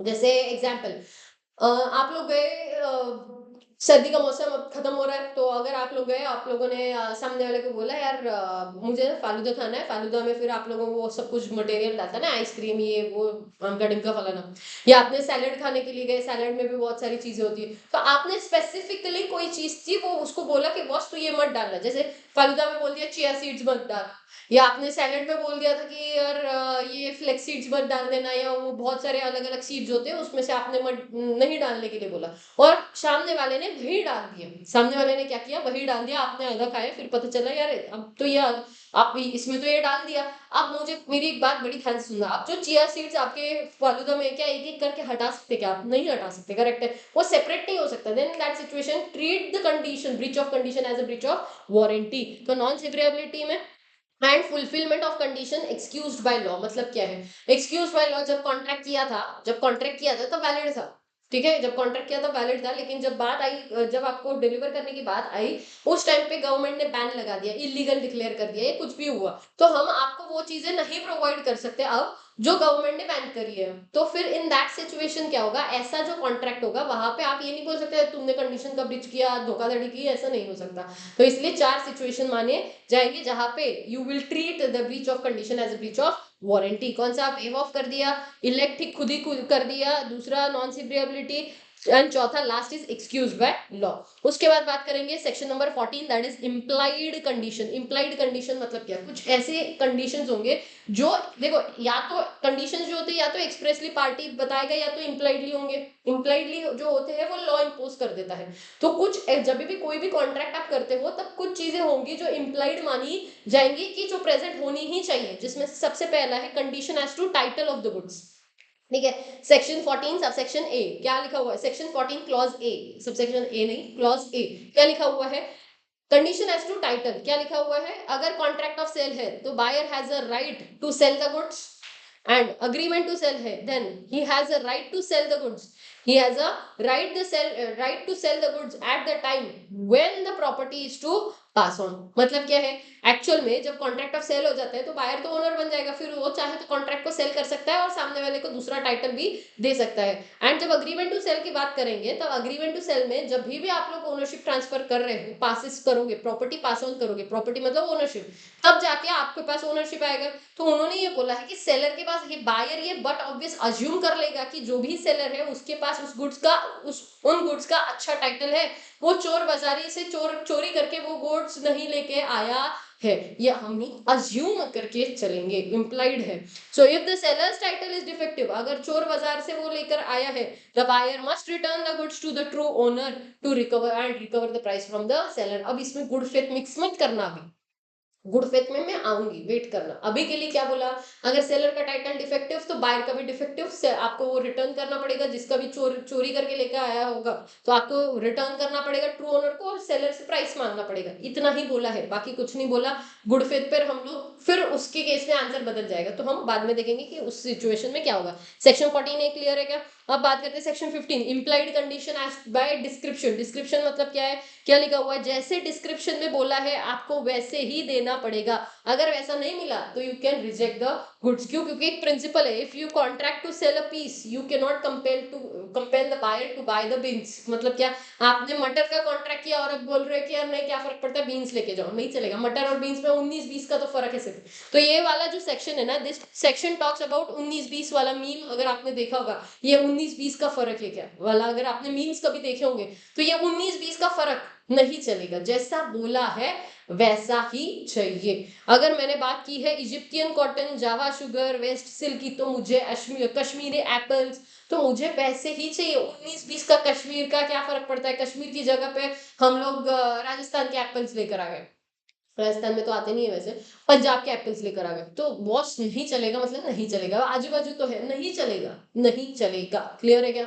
महाराष्ट्र के हो या किसी और कोई और भी स्टेट के होंगे, नहीं चलेगा। क्यों, क्योंकि कश्मीर मतलब कश्मीर, जो बोला गया है डिस्क्रिप्शन में वैसे का वैसा चाहिए। अगला point, sale by sample, section number 17। 15 हो गया, 17 की बात करेंगे। 17 में क्या लिखा हुआ है, bulk shall be correspond with the sample in quantity in quality. पहली बात तो जब भी ये जो सैंपल वाला जो चीज होता है ये तब लगाया जाता है जब आप लोग बल्क में गुड्स बाय कर रहे हो, तो आपने एक सैंपल देखा, उस सैंपल के बेसिस पे अब आप बल्क वाले गुड्स बाय कर रहे हो, तो जो भी बल्क वाले गुड्स आप बाय करोगे वो एक्जैक्टली वैसे ही होने चाहिए जैसे सैंपल है। जैसे राइस अगर आप बाय कर रहे हो तो राइस जैसे आपने देखा बासमती, लंबे लंबे चावल है, बहुत वाइट पॉलिश बहुत ज्यादा है नहीं है, एक्सेट्रा एक्सेट्रा, आपने सब कुछ देख लिया। आपने देखा जैसे सैंपल आपने देखे हैं वैसे ही आप लोगों ने जब 25 किलो के राइस मंगाया था तब वो 25 किलो भी एग्जैक्टली वैसे ही होने चाहिए जैसे आप लोगों के सैंपल थे। तो it should correspond with the quality. Buyer should have the reasonable opportunity also to inspect किया, जैसे हमने देखा था वैसे ही है ना। And good shall be free from the defect from rendering them unmerchantable which would not apparent on the reasonable examination of the sample। मतलब क्या कि आप लोगों ने इस तरीके से डिफेक्ट को नहीं छुपाना चाहिए कि हम पकड़ ही ना पाए। अगर आपने देखो, एक होता है लैटेंट डिफेक्ट, एक होता है पेटेंट डिफेक्ट, है ना। तो लैटेंट डिफेक्ट मतलब क्या है, हिडन डिफेक्ट है, मतलब यूजुअल एग्जामिनेशन से भी नहीं पकड़ में आया, then you can reject the goods. लेकिन रीजनेबल एग्जामिनेशन से समझ में आ रहा है कि यार पूरे के पूरे कीड़े भरे हुए हैं, आपको दिख रहा है आंखों के सामने, फिर भी आपने एक्सेप्ट कर लिया, तो फिर आप मत बोलना कि भाई इसमें तो कीड़े लगे थे। Let the buyer be aware in that situation, इसलिए ऐसा लिखा जाता है। अगला, applicability to the defects which could not been discovered by the ordinary examination, goods shall be free from all the latent defect. Patent defect होगा तो समझ में आ रहा है तुम्हारे रीजनेबल एग्जामिनेशन से, फिर भी तुमने लिया, एक्सेप्ट किया, सैंपल से मैच नहीं हो रहा है, समझ में आया, तो तुम्हारी गलती। लेकिन अगर तुमने कुछ, उसने कुछ ऐसा हिडन चीजें की है, जैसे 25 किलो अपने लेने थे, एकदम लास्ट वाला जो 2 किलो का थर्ड जो लेयर था, वो उसने सारा का सारा क्या किया था, उसने डिफेक्टिव डाला, और ऊपर सारे के सारे बचे हुए 20 किलो सही थे। और वो दिख भी नहीं रहा है कि ऊपर का तो देख के तो समझ में आ रहा है कि हाँ ठीक है, रीजनेबल से एग्जामिनेशन से तो हाँ सही है, सैंपल से मैच हो रहा है। जब वो सारे के सारे 20 किलो खत्म हुए, तब जाके पता चला कि नीचे के 20-22 खत्म होने के बाद क्या नीचे तो गड़बड़ है। तो तब जाके आप लोग गुड्स को क्या कर सकते हो, कैंसिल कर सकते हो, मतलब उस इन that situation breach of condition माना जाएगा। क्यों? क्योंकि ये इंप्लाइड कंडीशन है कि सैंपल के साथ मैच होना चाहिए, डिस्क्रिप्शन के साथ मैच होना चाहिए। सेक्शन 15 बोलता है सैंपल एंड डिस्क्रिप्शन ऑल्सो, दोनों भी हो सकता है। अगला, फिटनेस एंड क्वालिटी, ये फिटनेस एंड क्वालिटी ये इंपॉर्टेंट है। कब जाके ऐसा माना जाएगा? 3 सिचुएशन की condition as to fitness breach हुआ है, कब माना जाता है? पहला, the buyer should have made known the seller the purpose for which he is buying the goods. दूसरा, उसने रिलाई किया skill and judgement of the seller पे, एंड सेलर जो है वो यूजुअली उसी डिस्क्रिप्शन में डील करता है, seller dealt in that description only. Then in that situation आप लोगों का क्या माना जाएगा? Breach of fitness, quality and fitness माना जाएगा। If the goods used only for one purpose only, then the buyer not need not ask him or tell the seller only that purpose की boss मुझे इस purpose के लिए goods by करने, उसने purpose नहीं बताया तब भी चलेगा। क्योंकि वो एक ही पर्पस के लिए वो चीज यूज होती है। जैसे कि अज्यूम करो, जैसे कैलकुलेटर है, तो कैलकुलेटर कैलकुलेट करने के लिए यूज होगा ना, इसके अलावा और क्या यूज है कैलकुलेटर का? नथिंग। तो आपको ये समझना है कि कैलकुलेटर अगर आप बात करो एक ही पर्पस है, तो उसी पर्पस के लिए यूज होगा, तो उसमें आपको पर्पस बताने की जरूरत नहीं है। लेकिन कोई चीजें हैं जहाँ पे मल्टीपल पर्पस से वो गुड्स यूज होते हैं, तो आपको पर्पस बताना है। जो सेलर से आप बाय कर रहे हो वो यूजुअली उसी गुड्स में डील करता हुआ होना चाहिए, और आपने उसके स्किल एंड जजमेंट पे आपने भरोसा रखना चाहिए। एग्जाम्पल, जैसे मुझे कोई गाड़ी खरीदनी है, ठीक है, मैं मुझे जो गाड़ी खरीदनी है मैंने उससे जाके बता दिया, देख बॉस मुझे गाड़ी खरीदनी है, लेकिन मैं बहुत ज्यादा ट्रेकिंग और ये सब पे जाती हूँ, तो इसीलिए मुझे ऐसी गाड़ी चाहिए जो जो क्या बोलते हैं, घाट में जाकर भी बहुत अच्छे से चलेगा, ठीक है। अब मेरी बात बड़ी ध्यान से सुनना, जब रास्ता घाट का होता है तब एक्चुअल में मतलब रास्ता ऑलमोस्ट 60 डिग्री 70 डिग्रीज में चला जाता है, ठीक है। अब जब गाड़ी नॉर्मल इस पे चल रही है तो ठीक है, नॉर्मली चलेगी, कोई दिक्कत नहीं हो रही है। लेकिन जैसे ही गाड़ी आप लोगों का ऐसे ऐसे चढ़ने वाली है, उस सिचुएशन में गाड़ी को लगता है बहुत सारा पावर। अब उसने क्या कर दिया, मुझे बोला, ही डेल्ट इन द वो टू व्हीलर जो सेकंड हैंड जो कार्स है उसी को बेचता है। मैंने उसके स्किल एंड जजमेंट पे रिलाई किया, एंड उसको मेरा पर्पस बता दिया था, बॉस चढ़ जब होगा, मतलब चढ़ना जब होगा, बहुत स्टीप जब होगा रास्ता, तब तो वो गाड़ी चढ़ना चाहिए। इन दैट सिचुएशन उसने मेरे पास जो कार दी थी वो थी नैनो। अब मेरी बात बड़ी ध्यान से समझना, उसने जो मुझे नैनो दी वो तो चढ़ने से रही। अब ऐसे सिचुएशन में क्या माना जाएगा? ब्रीच ऑफ कंडीशन माना जाएगा। क्यों? क्योंकि मैंने उसके स्किल एंड जजमेंट पे डिपेंड किया, मैंने उसको पर्पस बताया था, और वो कार सेल करता है सेकेंड हैंड में, तो इसकी वजह से उसने गलत काम किया मेरे साथ, इसलिए डैमेजेस पे करने पड़ेंगे। क्लियर है? And last is condition as to accountability, section number 16 subsection 2। ये थोड़ा सा ध्यान से देख लेना कि देखो, जब भी गुड्स जब आपको दिए जाएंगे कोई भी, तो आपने जो डिस्क्रिप्शन दिया है वैसे मैच होने चाहिए, और वो सामने वाले को मर्केंटेबल पोजीशन में होने चाहिए। मतलब मर्केंटेबल स्टेट में मतलब क्या है कि सामने वाला यूज कर पाए उस स्टेट में होना चाहिए। Someone should dealer should the seller should be a dealer of the goods of the description. Clear है? एंड होलसमनेस मतलब यूजुअली ईटेबल से रिलेटेड होता है, खाने की जो भी चीजें होती है वो अच्छी होनी चाहिए, दैट्स इट। नेक्स्ट, ये कौन से हो गए? इम्प्लाइड कंडीशंस हो गए। इम्प्लाइड वारंटीज, इम्प्लाइड कंडीशन में ऑलरेडी हमने सेक्शन 14 क्लॉज ए देखा था। अब इम्प्लाइड वारंटी में आते हैं section 14 clause B, section 14 clause C. ऐसे क्यों किया इन लोगों ने पता नहीं, बट इनकी इच्छा थी तो वो कर दिया, ठीक है, हम भी वैसे ही पढ़ेंगे। इम्प्लाइड वारंटी, वारंटी का मतलब क्या है? कंडीशन नहीं, यहाँ पे क्या मिलेगा? सिर्फ डैमेजेस मिलेंगे, कॉन्ट्रैक्ट कैंसिल नहीं होगा। पहला, warranty as to undisturbed position. दूसरा, वारंटी एज टू एनक्यूम्बरेंस। इन दोनों में सिमिलर चीजें हैं, क्या है? फ्री फ्रॉम चार्ज मतलब क्या है? अगर कोई भी चीज आप लेते हो, जैसे मैंने गाड़ी खरीदनी है, तो गाड़ी पर कोई भी लोन नहीं होना चाहिए, तभी मैं गाड़ी खरीद रही हूँ। तो एनक्यूमरेंस, कोई भी चार्ज नहीं होना चाहिए। जो भी मैंने आपसे गाड़ी ले ली, तो अब वापस से आप बीच में हर थोड़े टाइम के यार गाड़ी देना थोड़े टाइम के लिए, मुझे एक जगह पे जाना है, मैं वापस कर दूंगा। यार गाड़ी दे देना, मुझे एक जगह पे जाना है, मैं वापस कर दूंगा। तो आपने गाड़ी किसने बेची फिर? अगर आपको गाड़ी ही चाहिए थी तो अनडिस्टर्ब पोजीशन भी नहीं होना चाहिए और कोई भी चार्ज यानी कि इनकम्बरेंस नहीं होना चाहिए। फ्री फ्रॉम चार्ज मतलब लोन वगैरह नहीं होना चाहिए। In favour of the third party not declared और known to the buyer before और at the time of contract of sale. अगर आपने मुझे नहीं बताया कि लोन था गाड़ी पर और आपने मुझे नहीं बताया है, तो फिर क्या माना जाएगा? यहाँ पे ब्रीच ऑफ वारंटी माना जाएगा। अगला, warranty as to quality and fitness. ये let the buyer be aware है, जो कि आगे हम लोग यहाँ पे देखेंगे, उसके बाद आपको पता चल जाएगा। And last is dangerous goods होंगे तो आपको डिस्क्लोज करना पड़ेगा। ये ठीक है, इस पे इतना कुछ खास नहीं। ये सैंपल डिस्क्रिप्शन फिटनेस वाला थोड़ा सा अच्छे से करके जाना। अब और ये वाला caveat, let the buyer be aware, यानी कि क्या? When the seller display the goods in the market, it's the buyer's duty to make a right choices. seller is not responsible for the bad choice of the buyer, correct है? seller is not responsible for the bad choice of the buyer, तो let the buyer be aware। लेकिन कुछ exceptions हैं जहां पे let the buyer be aware का rule नहीं लगेगा। यानी कि क्या? पहला, फिटनेस एज टू क्वालिटी और यूज, ठीक है, सेक्शन नंबर 16(1) ऑलरेडी हम लोग देख चुके हैं। दूसरा, goods purchased under the brand name और the patent name, brand name और पेटेंट नेम, यानी कि आपने ब्रांड के नाम पे गुड्स खरीदे और वो गुड्स निकले डिफेक्टिव, तो फिर let the buyer be aware नहीं, then in that situation you can claim. जैसे अब ये बहुत बड़े बिग शॉट ब्रांड वाले जो क्लेम करते हैं, जैसे प्यूरिट का एक बीच में ऐड आया था कि आपको जो भी सब कुछ आपको मतलब इसमें ऐसा पानी मिलेगा कि वो मतलब हर एक भी उसमें क्या बोलते हैं बैक्टीरिया नहीं होगा, सारे न्यूट्रिशंस आपको मिलेंगे, मिनरल्स मिलेंगे, एक्सेट्रा एक्सेट्रा, और अगर ऐसा नहीं हुआ तो हम आपको 1 करोड़ रुपए देंगे। अब ये ऐड नहीं दिखता है, क्यों? क्योंकि उन्होंने सारी जगह से वो ऐड हटा दिया। ध्यान से बनना, वो ब्रांड है, प्यूरिट वॉज ब्रांड, तो उसका हम बहुत सारे लोगों ने वो तब क्या किया था, बाय कर लिया था वाटर प्यूरिफायर, और वैसा नहीं हुआ इसलिए सामने वाले ने केस ठोक दिया। तो केस क्यों ठोका? Because let the buyer be aware, नहीं, तुमने जो बोला था वो है ही नहीं उसमें, तुम्हारा ब्रांड नेम के अंडर हमने बाय किया। अब ब्रांड नेम के अंडर बाय करने के बाद भी उसमें अगर कांड निकला सब कुछ, तो let the buyer be aware नहीं, let the seller be aware in that situation. Next, goods sold by description sample और डिस्क्रिप्शन और सैंपल, तो फिर सेलर को आप लोग ब्लेम कर सकते हो। गुड्स मर्केंटेबल क्वालिटी में नहीं, सेलर को ब्लेम करो। ट्रेड यूसेज नहीं है, सेलर को ब्लेम करो। सेलर ने एक्टिवली कुछ कंसील किया, फ्रॉड छुपाया, जो भी लेटेंट इफेक्ट है वो किया, then in that situation seller be aware होगा।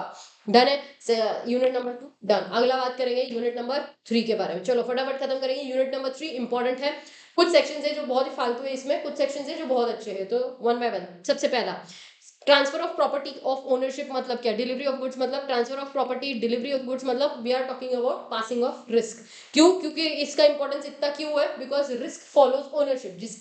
जिसके पास रिस्क होगा, जिसके पास ओनरशिप होगा, वही ये चीज का रिस्क लेगा। और रिस्क कब पास होता है, ओनरशिप कब पास होता है? जब डिलीवरी किया जाएगा, उसके लिए कुछ सिचुएशंस या कंडीशन है, उस हिसाब से वो रिस्क पास ऑन होगा। अगर गुड्स को बीच में कुछ भी डैमेज होता है या डिस्ट्रॉय होता है, तो जिसका भी रिस्क वो बेयर करेगा loss. Usually loss will be borne by owner only even if the goods are in the position of the seller. मतलब जैसे फॉर एग्जांपल, मैंने जेठालाल से टीवी खरीदा था, फ्रिज खरीदा था, लेकिन मैंने अभी तक उसका सेलर के गोडाउन मतलब जेठालाल के गोडाउन में अभी भी गुड्स है, मैंने अभी तक उसका पोजीशन उसके पास ही रखा है, लेकिन प्रॉपर्टी मेरी, ओनरशिप मेरा ट्रांसफर हो चुका है, मेरे नाम पे सारे डॉक्यूमेंट्स है। तो अगर इन दैट सिचुएशन अगर वो चोरी हो जाते हैं या वहां पे भूकंप आ जाता है, गुड्स डिस्ट्रॉय हुए, तो नुकसान किसका होगा? जो ओनर है, यानी कि जो बायर है। क्लियर है? अगला, time of transfer of property in goods. ये इंपॉर्टेंट है कि एग्जैक्टली कब माना जाएगा कि ओनरशिप ट्रांसफर हो गई, कब माना जाता है? 3 सिचुएशंस है। कौन से 3? पहला situation, transfer of property in ascertain और स्पेसिफिक गुड्स। अगर ऑलरेडी स्पेसिफिक गुड्स है या असर्टन गुड्स है, स्पेसिफिक गुड्स है या असर्टन गुड्स है, तो देखा जाएगा पार्टीज के इंटेंशन क्या है एंड पार्टीज के टर्म्स एंड कंडीशंस क्या है। जो भी तुम्हारे टर्म्स है, जो भी तुम्हारे इंटेंशन है, उसके बेसिस पे decide, facts of the case पे डिसाइड कब ओनरशिप ट्रांसफर होगा। Different intention appears for ascertaining the intention of the parties as to time at which the property of the goods to be passed on. अगर ऐसा हुआ कि आपके goods की property transfer करते टाइम पे कुछ और ही इंटेंशन दिखे, तो आपको सेक्शन 20 टू 24 लगा के फिर डिसाइड करना है कि कब ओनरशिप ट्रांसफर होगा। पहले तो देखो, इंटेंशन यूजुअली होता है पैसा दो और जूते लेके जाओ, ठीक है, जूते दो पैसे दो वाला होता है। लेकिन अगर कुछ और सिचुएशन होगा तो आप 20, 20, 21, 22, 23, 24, ये जो 20 से लेकर 24 के जो 5 सेक्शन है, उस हिसाब से आप डील करो। वन बाय वन समझेंगे कि क्या क्या लिखा हुआ है। सबसे पहला सेक्शन नंबर 20, गुड्स तो स्पेसिफिक है एंड डिलीवरेबल स्टेट में है। गुड्स स्पेसिफिक है एंड डिलीवरेबल स्टेट में है, बॉस लेके जाओ goods immediately. Then property will be pass on at the time of contract of sale. It is immaterial whether the payment of the price or time of the goods or delivery of goods has been postponed. मतलब क्या बात ऐसी है, TV godown में पड़ा हुआ है जेठालाल के, मैंने उससे वो टीवी बाय करने की बात की, मैंने जैसे ही शेक हैंड कर दिया, मैंने उसको पैसे नहीं दिए, उसने मुझे गुड्स अभी तक मेरे घर तक डिलीवर भी नहीं किए, रिस्क पास ऑन हो चुकी है। उसने जैसे ही बोल दिया कि हाँ आप टीवी आज आज के बाद आपका बात खत्म हो गई, रिस्क ट्रांसफर हो चुकी है, ओनरशिप ट्रांसफर हो चुकी है। ऐसे सिचुएशन में अर्थक्वेक भी आया तब भी गुड्स मेरे होंगे, नुकसान जेठालाल का नहीं, नुकसान मेरा माना जाएगा। क्यों? क्योंकि गुड स्पेसिफिक है एंड डिलीवरेबल स्टेट में है। दूसरा, गुड स्पेसिफिक तो है लेकिन to be put in the deliverable state है। गुड स्पेसिफिक है, गुड्स स्पेसिफिक है but to be put in deliverable state है, तो सेक्शन 21 में जानेगा। 20 में क्या है? डिलीवरेबल ऑल्सो एंड क्या लिखा हुआ है? Deliverable state also and specific goods also. 21 में क्या लिखा हुआ है? डिलीवरेबल स्पेसिफिक गुड्स तो है but to be put in deliverable state है। तो then in that situation property will not pass तब तक जब तक बायर को ये नोटिस नहीं मिल जाता कि बॉस गुड्स डिलीवरेबल स्टेट में हो गए हैं। जैसे ही सेलर ने कॉल कर दिया, बायर को ये नोटिस मिल गया कि गुड्स डिलीवरेबल स्टेट में है, ओनरशिप ट्रांसफर हो गई। क्लियर? अगला, in goods again specific but deliverable state में तब जाएंगे जब seller has to do something on that to decide the price of the goods. यहाँ पे क्या हो रहा था ना, यहाँ पे प्राइस डिसाइडेड था, बस डिलीवरेबल स्टेट में डालना या नहीं डालना उस पर था कि डिलीवरेबल स्टेट में है या पैकिंग वैकिंग करना था, टू बी डिलीवरेबल स्टेट में है। यहाँ पे क्या है, आपको कुछ ऐसे मेजर्स लेने पड़ेंगे जिसकी वजह से आपको प्राइस डिसाइड करनी है। फिर जब आपका प्राइस डिसाइड होगा और वो डिलीवरेबल स्टेट में आ जाएंगे, उसके बाद ओनरशिप ट्रांसफर होगा। मतलब क्या? मतलब ये कि जब तक जैसे वेट करना है, मेजर करना है, टेस्ट करना है, जो भी आपको एक्ट करना है वो आप एक्ट पूरा कर लो एंड सामने वाले बायर को कॉल करके बता दो, नोटिस सेम सेम लिखा है मैंने, यानी कि नोटिस दे दो कि यार डिलीवरेबल स्टेट में आ गए हैं, इतना इतना प्राइस है, सामने वाले को पता चल गया, बायर को पता चला, बात खत्म। एग्जाम्पल, जैसे अज्यूम करते हैं वेट करना है या मेजर करना है, वेट करना है या मेजर करना है, कुछ भी, कि आप लोगों को क्या बोल सकते हो, कॉटन चाहिए या आपको ये चाहिए, कपड़ा चाहिए, ठीक है।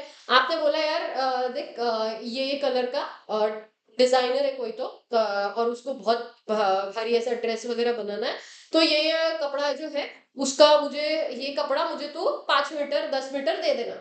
अब जब वो 10 मीटर, जब मैंने उसको 10 मीटर बोला, तब वो पहले वो मेजर करेगा कि यार 10 मीटर 10 मीटर 10 मीटर तक पहुंचा, वो उनका जो भी पट्टी होता है उससे वो मेजर करेंगे स्केल से, फिर वो 10 मीटर काटेगा, फिर वो जाएगा, फिर उसका प्राइस डिसाइड हो जाएगा कि 10 मीटर इंटू पर मीटर का रेट, एंड देन वो मुझे नोटिस दे देगा कि इतना इतना हुआ, तब जाकर ओनरशिप ट्रांसफर हो जाएगी। तो मेजर करना पड़ेगा, वेट करना पड़ेगा, टेस्ट करना पड़ेगा, वो ये तीनों चीजें होने के बाद, यानी कि जैसे पेन लेते हो आप, तो पेन क्या करते हो, कभी भी पेन लो तो पहले एक बार ट्राई कर लेना चाहिए, टेस्ट करना चाहिए कि चल रहा है या नहीं चल रहा है ढंग से, फिर उसके बाद खरीदना चाहिए। तो ये सब चीजें जब होंगी, तो ये सब चीजें होने के बाद जब बायर को नोटिस मिलेगा, उसके बाद ही ओनरशिप ट्रांसफर होती है। ये कौन सा है? ये है सेक्शन नंबर 22।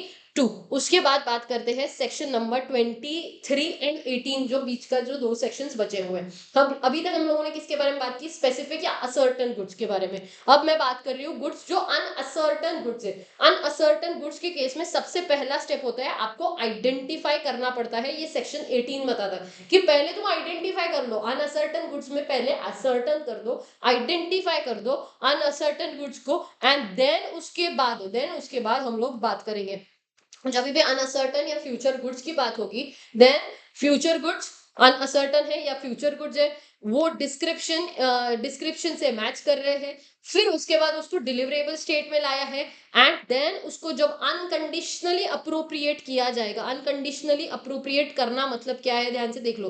अनकंडीशनल अप्रोप्रिएशन मतलब buyer seller with the buyer's assent or the buyer's with the seller assent, आपने अप्रोप्रिएशन कर दिया and then property pass on कर दी। ये सब हो जाएगा तब जाकर माना जाएगा कि आपके पास क्या हो गया, आपके पास उस गुड्स की डिलीवरी यानी कि राइट आ चुका है। अब ये जो भी एसेंट है, ये आप एक्सप्रेसली भी दे सकते हो, इम्प्लाइडली भी दे सकते हो, बिफोर या आफ्टर अप्रोप्रिएशन भी दे सकते हो। इसका मतलब जरा थोड़ा सा ध्यान से समझना कौन कौन से पॉइंट है। पहला तो ये तो समझ गया, अनसर्टन या फ्यूचर गुड्स है, कोई दिक्कत नहीं। दूसरा, ये जो भी गुड्स है, गुड्स बाय डिस्क्रिप्शन से मैच करते हैं या नहीं करते हैं वो चेक करो, ठीक है, डिस्क्रिप्शन से मैच कर रहे हैं। तीसरा, डिलीवरेबल स्टेट में लाना पड़ेगा उसको, पैकिंग वैकिंग बॉक्सिंग करना पड़ेगा, आपने वो भी कर दिया, ठीक है। चौथा, अनकंडीशनली अप्रोप्रिएशन करना मतलब राइट ऑफ डिस्पोजल रिजर्व ना करना। राइट ऑफ डिस्पोजल को रिजर्व ना करने का मतलब है राइट ऑफ सेल को रिजर्व ना करके रखना। यानी कि ये जो भी गुड्स है, मैंने क्या किया, मैंने एक पूरे कंटेनर में भर दिया और वो कंटेनर सारे जो कैरियर है या जो ट्रांसपोर्ट से बस वाला जो लेके जाने वाला है, मैंने उसको बोला हाँ ठीक है, टेम्पो वाले को बोला टेम्पो वाला तो लेके जा, और लेकिन तब तक गुड्स मत देना जब तक वो पैसे ना नहीं देगा, या फिर जब तक वो जब वो और जो बायर है वो ये बोलेगा जब तक मैं एग्जामिनेशन ना कर लूं तब तक मैं वो गुड्स नहीं लूंगा। तो आपको समझना होगा यहाँ पे क्या है, यहाँ पे जब तक सामने वाले की कंडीशंस, यहाँ पे क्या कंडीशंस जब तक आते रहेंगे तब तक आप अनकंडीशनल मत बोलो। जब सारे कंडीशंस पूरे हो जाएंगे ना, जब सारे कंडीशंस पूरे हो जाएंगे तब जाके बोला जाएगा कि अनकंडीशनली अप्रोप्रिएट हुआ है। फिर वो सेलर बायर के एसेंट से बोले या बायर सेलर के एसेंट से बोले, फर्क नहीं पड़ता, फर्क नहीं पड़ता उस बात से, लेकिन क्या होना चाहिए, अनकंडीशनल होना चाहिए, सारे कंडीशंस खत्म हो जानी चाहिए। तो जब ऐसे सिचुएशन में, ऐसे सिचुएशन होने के बाद माना जाएगा कि प्रॉपर्टी ट्रांसफर हो चुकी है, यानी कि उसको क्या क्या दिया है आपने, रिस्क ट्रांसफर कर दी है।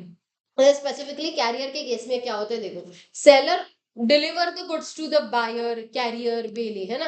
तो इनको जब भी गुड्स दिए जाते हैं, तो अगर उनको गुड्स दे दिए, आपने बोल दिया, जैसे एग्जाम्पल के तौर पे समझते हैं कि महाराष्ट्र में ना बहुत रोड्स बहुत ज्यादा खराब है, तो गुजरात से कोई चीज थी जो महाराष्ट्र में आने वाली थी, ठीक है, गुजरात का सेलर है, सेलर कहाँ का है, सेलर है गुजरात का, एंड बायर कहाँ का है, बायर है महाराष्ट्र का।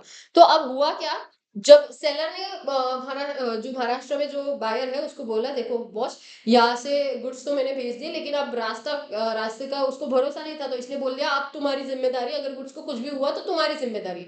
या बायर ने बोला बॉस देख ये गुड्स तूने भेजे, लेकिन जब तक मेरे पास नहीं पहुंचेंगे तब तक ये गुड्स का जो भी है मतलब जो रिस्क है वो हमेशा तेरा रहेगा, ओनरशिप मेरे नाम का नहीं रहेगा। तो ये सारी चीजें पूरी की पूरी, ये सारी कंडीशंस है, ये सारी कंडीशंस जब तक खत्म नहीं होती ना तब तक आप बोल नहीं सकते कि अनकंडीशनली अप्रोप्रिएशन हुआ है। क्लियर है यहाँ तक पहला पॉइंट। दूसरा पॉइंट, जब भी कभी आप किसी ट्रांसपोर्ट टेम्पो वाले को, बस वाले को, ट्रक वाले को गुड्स देते हो, तो वो जो ट्रक वाला होता है वो बेली बनता है। तो बेली की एक रिस्पॉन्सिबिलिटी होती है, कैरियर की एक रिस्पॉन्सिबिलिटी होती है कि उसने क्या करना चाहिए, गुड्स को हमेशा एज अ बेली ट्रीट करना चाहिए। बेली मतलब he should have taken the reasonable care of the goods. ऐसा नहीं कि वो गेड़ी मारते बैठ गया और गुड्स का नुकसान हो गया तो फिर सारा का सारा पैसा उस टेम्पो वाले या ट्रक वाले से लिया जाएगा।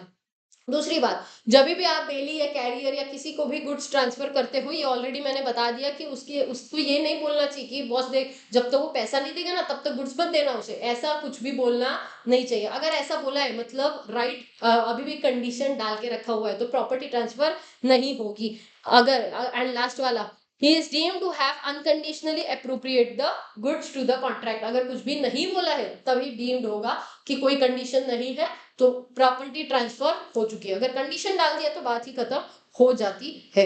नेक्स्ट, उसके बाद वेरी इंपॉर्टेंट, बहुत बार पूछा गया है, सेक्शन नंबर 24 क्या बोलते हैं, गुड सेंट ऑन अप्रूवल। क्या होता है ना कि यार चेक करके फिर भेजेंगे, चेक करके फिर बाय करेंगे, तो चेक करके फिर जब बाय करते हैं तब एक तो आप अप्रूवल दे दो कि हाँ ठीक है हम लोग गुड्स बाय करना चाहते हैं। दूसरा, आप लोगों ने क्या किया, रिटेन करके रखे, जैसे अमेजोन से कुछ पार्सल मंगाते हो तो आपको 7 दिन का टाइम दिया है, तो टाइम फिक्स है ना, तो टाइम फिक्स्ड है, अगर वो खत्म हो जाता है तो डीम्ड अप्रूवल दे दिया। आप कॉल करके नहीं बोलते अमेजोन को हाँ अमेजोन हमने गुड्स एक्सेप्ट कर लिया, आप नहीं बोलते, 7 दिन खत्म हो गया आपने रिटर्न नहीं किया मतलब एक्सेप्ट कर लिया।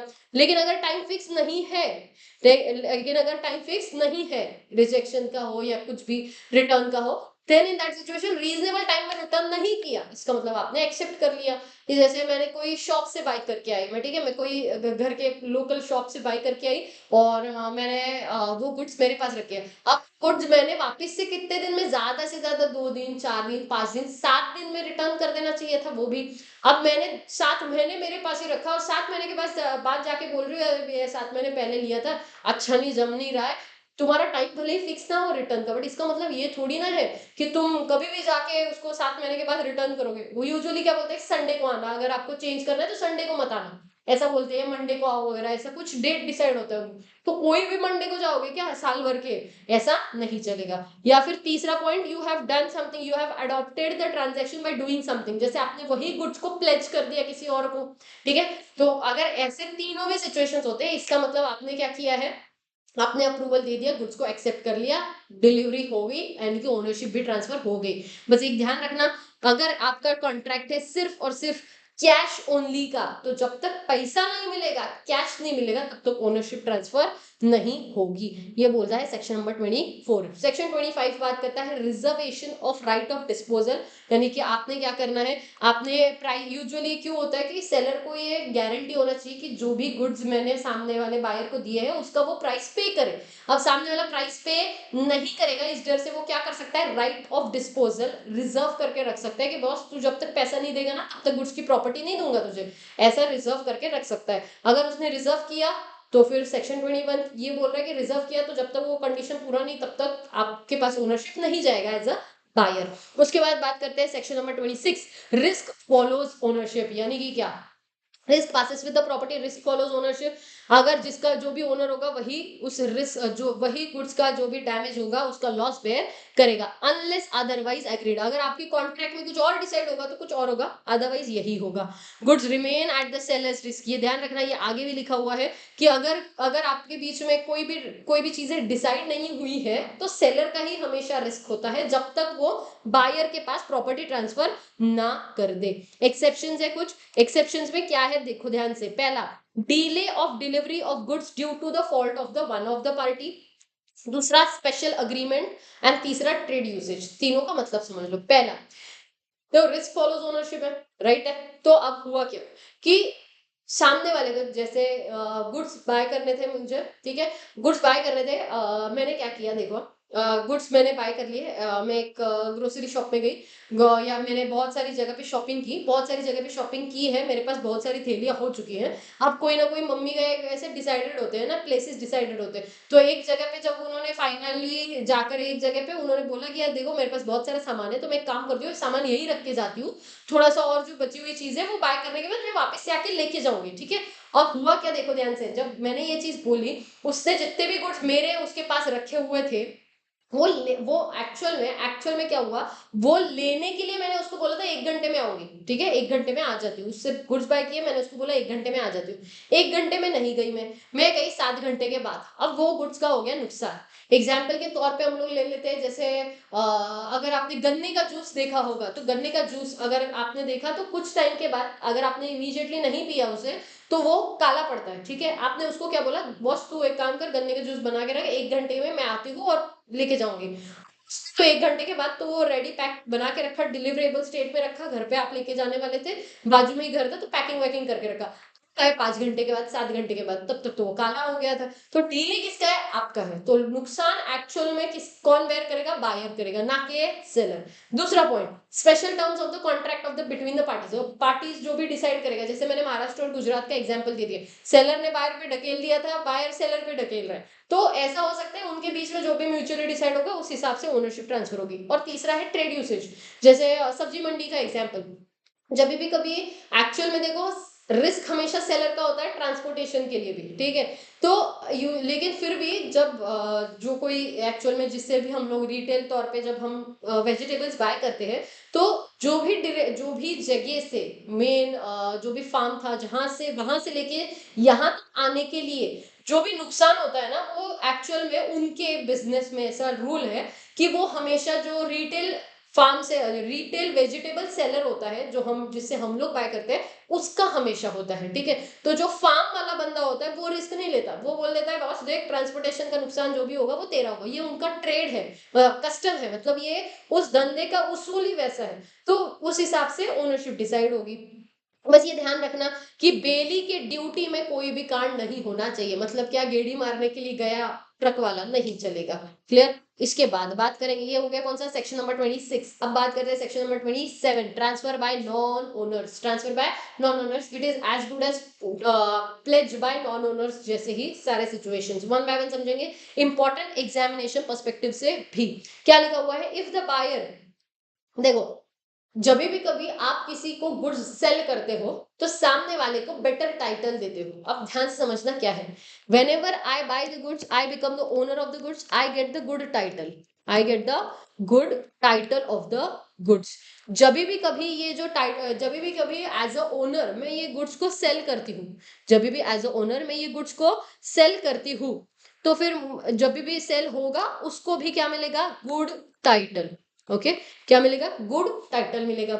लेकिन वही अगर मैंने ये जो गुड्स, यानी कि जैसे एग्जाम्पल के तौर पे ये कार, बहुत टाइम के बाद मैंने ड्राइंग किया है वैसे तो, ठीक है, ये जो है ये कार है। ओके, ये जो कार है, ये कार सेल करनी है, ठीक है। ये जो गाड़ी है ये मैंने ही चोरी से लाई है, तो मैं अगर ये गाड़ी ही चोरी की है मेरे पास जब मैं सेल कर रही हूँ, तो मेरा ही टाइटल अगर डिफेक्टिव होगा तो सामने वाले को क्या खाक अच्छा टाइटल मैं दूंगी, सामने वाले का टाइटल भी क्या माना जाएगा, डिफेक्टिव माना जाएगा। इसीलिए हमने पहले ही रूल देख लिया, ये सेल के केस में जो भी ट्रू ओनर होगा, अगर डिफेक्टिव टाइटल हुआ, अगर डिफेक्टिव टाइटल हुआ तो जो भी ट्रू ओनर होगा उसे क्या करना पड़ेगा, गुड्स को वापस करना पड़ेगा। ये बेसिक हम देख चुके हैं। लेकिन अब हम लोग क्या बात कर रहे हैं, यहाँ पे हम बात ये करेंगे कि देखो बॉस, ये जो ओनर है ना, ये जो ओनर है उसका टाइटल भले ही खराब हो, भले ही उसका टाइटल डिफेक्टिव हो, लेकिन जब भी कभी वो सेल कर रहा है ना अगले वाले को, तो उसको जो टाइटल मिलेगा वो इसके डिफेक्टिव टाइटल से भी अच्छा टाइटल मिल रहा है, मतलब ही बेटर टाइटल मिल रहा है। यानी कि मैंने गाड़ी चोरी की, मेरा टाइटल डिफेक्टिव है, लेकिन मैंने जब वो गाड़ी को सेल किया, आपको जो टाइटल मिला वो गुड टाइटल मिला, मतलब मेरे टाइटल से तो बेटर टाइटल है, मेरे टाइटल से बेटर टाइटल आपको मिला, करेक्ट। तो इसीलिए बोला जाता है हम लोग ये सारे सिचुएशंस देखेंगे जहां पे भले मेरे टाइटल में कांड हो, लेकिन आपको जो टाइटल मिलेगा वो हमेशा अच्छा ही मिलेगा। वैसे ऐसे कौन से सिचुएशंस है जहां पे ये होगा। सबसे पहला है मर्केंटाइल एजेंट, ये बहुत बार पूछा गया है। मर्केंटाइल एजेंट मतलब क्या, पहला पॉइंट ये कल भी देखा था, मैं वापस रिपीट नहीं करूंगी, बेलमेंट वाला लेक्चर डाला था मैंने कल ही, उसमें भी बताया गया था। क्या लिखा है, पहला तो आपके पास पोजीशन ऑफ द गुड्स है, गाड़ी मेरी है, आपके पास है, आपके पास मेरे ही कंसेंट से पोजीशन है गुड्स का, कंसेंट ऑफ द ओनर से। दूसरा, आप सेल करते हो ऑर्डिनरी बिजनेस में, सेकेंड हैंड कार्स को आप सेल करते हो। तीसरा, बायर जिसने भी आपसे बाय किया है फॉर अ वैल्यू किया है, वो भी गुड फेथ में किया है, ये सोच करके आपके पास authority, he is not aware कि आपके पास अथॉरिटी नहीं थी सेल करने की, उसको ऐसा लगा कि गाड़ी आप ही की है इसलिए वो बाय करके लेके गए। सारा खेल है गुड फेथ वर्ड पे। अगर आपने गुड फेथ में से, अगर सामने वाले ने गुड फेथ में बाय कर लिया, फिर उसको ये पता नहीं था कि आपके पास अथॉरिटी नहीं है, लेकिन आपके पास जो गाड़ी का पोजीशन है वो मेरे कंसेंट से है, and usually you deal in that two wheeler to second hand cars only, then in that situation क्या माना जाएगा, जो सामने वाले को आपने सेल किया ना वो टाइटल बेटर टाइटल माना जाएगा। क्लियर है, पहला। दूसरा, जॉइंट ओनर्स। जॉइंट ओनर्स मतलब क्या, कि जैसे कोई गोल्ड है, ठीक है, गोल्ड है, गोल्ड के दो ओनर्स थे, ओनर नंबर 1, ओनर नंबर 2। अब हुआ क्या, ओनर नंबर वन के परमिशन से ओनर नंबर जो 2 है, ओनर नंबर जो 2 है उसने क्या किया, गुड्स का सोल पोजीशन ले लिया, सारा का सारा गुड्स उसने क्या किया, उसने बोला मेरे मेरे पास रख देता हूँ, सारा का सारा गुड्स उसने अपने पास रखा, सोल पोजीशन उसके पास ले लिया with the permission of owners. And उसके बाद उसने क्या कर दिया, वो जितना भी गोल्ड था सब कुछ बेच दिया, जितना भी गोल्ड था वो सब कुछ थर्ड पार्टी को बेच दिया, थर्ड पार्टी ने गुड फेथ में, without having the notice of authority, not having the authority of sale. उसके ये अथॉरिटी, उसको देखो जॉइंट ओनर्स थे तो दोनों का आधा आधा हिस्सा हुआ ना, मतलब दोनों के पास आधा आधा राइट हुआ।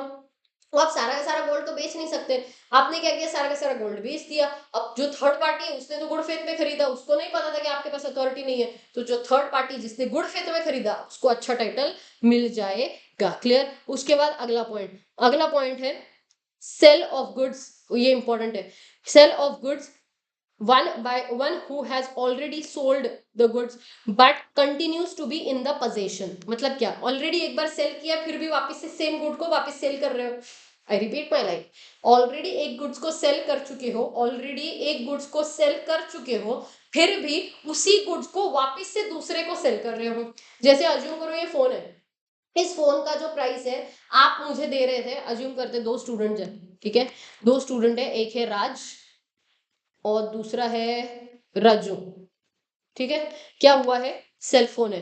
ये जो सेल फोन है, ये सेल फोन एक्चुअल में राजू मेरे से बाय करके लेके गया है 10,000 रुपए में, लेकिन ये फोन अभी भी मेरे पास है। राजू ने क्या बोला, राजू ने ये सेल फोन देखा, उसने बोला मैम मैं 15,000 रुपए देने के लिए रेडी हूँ।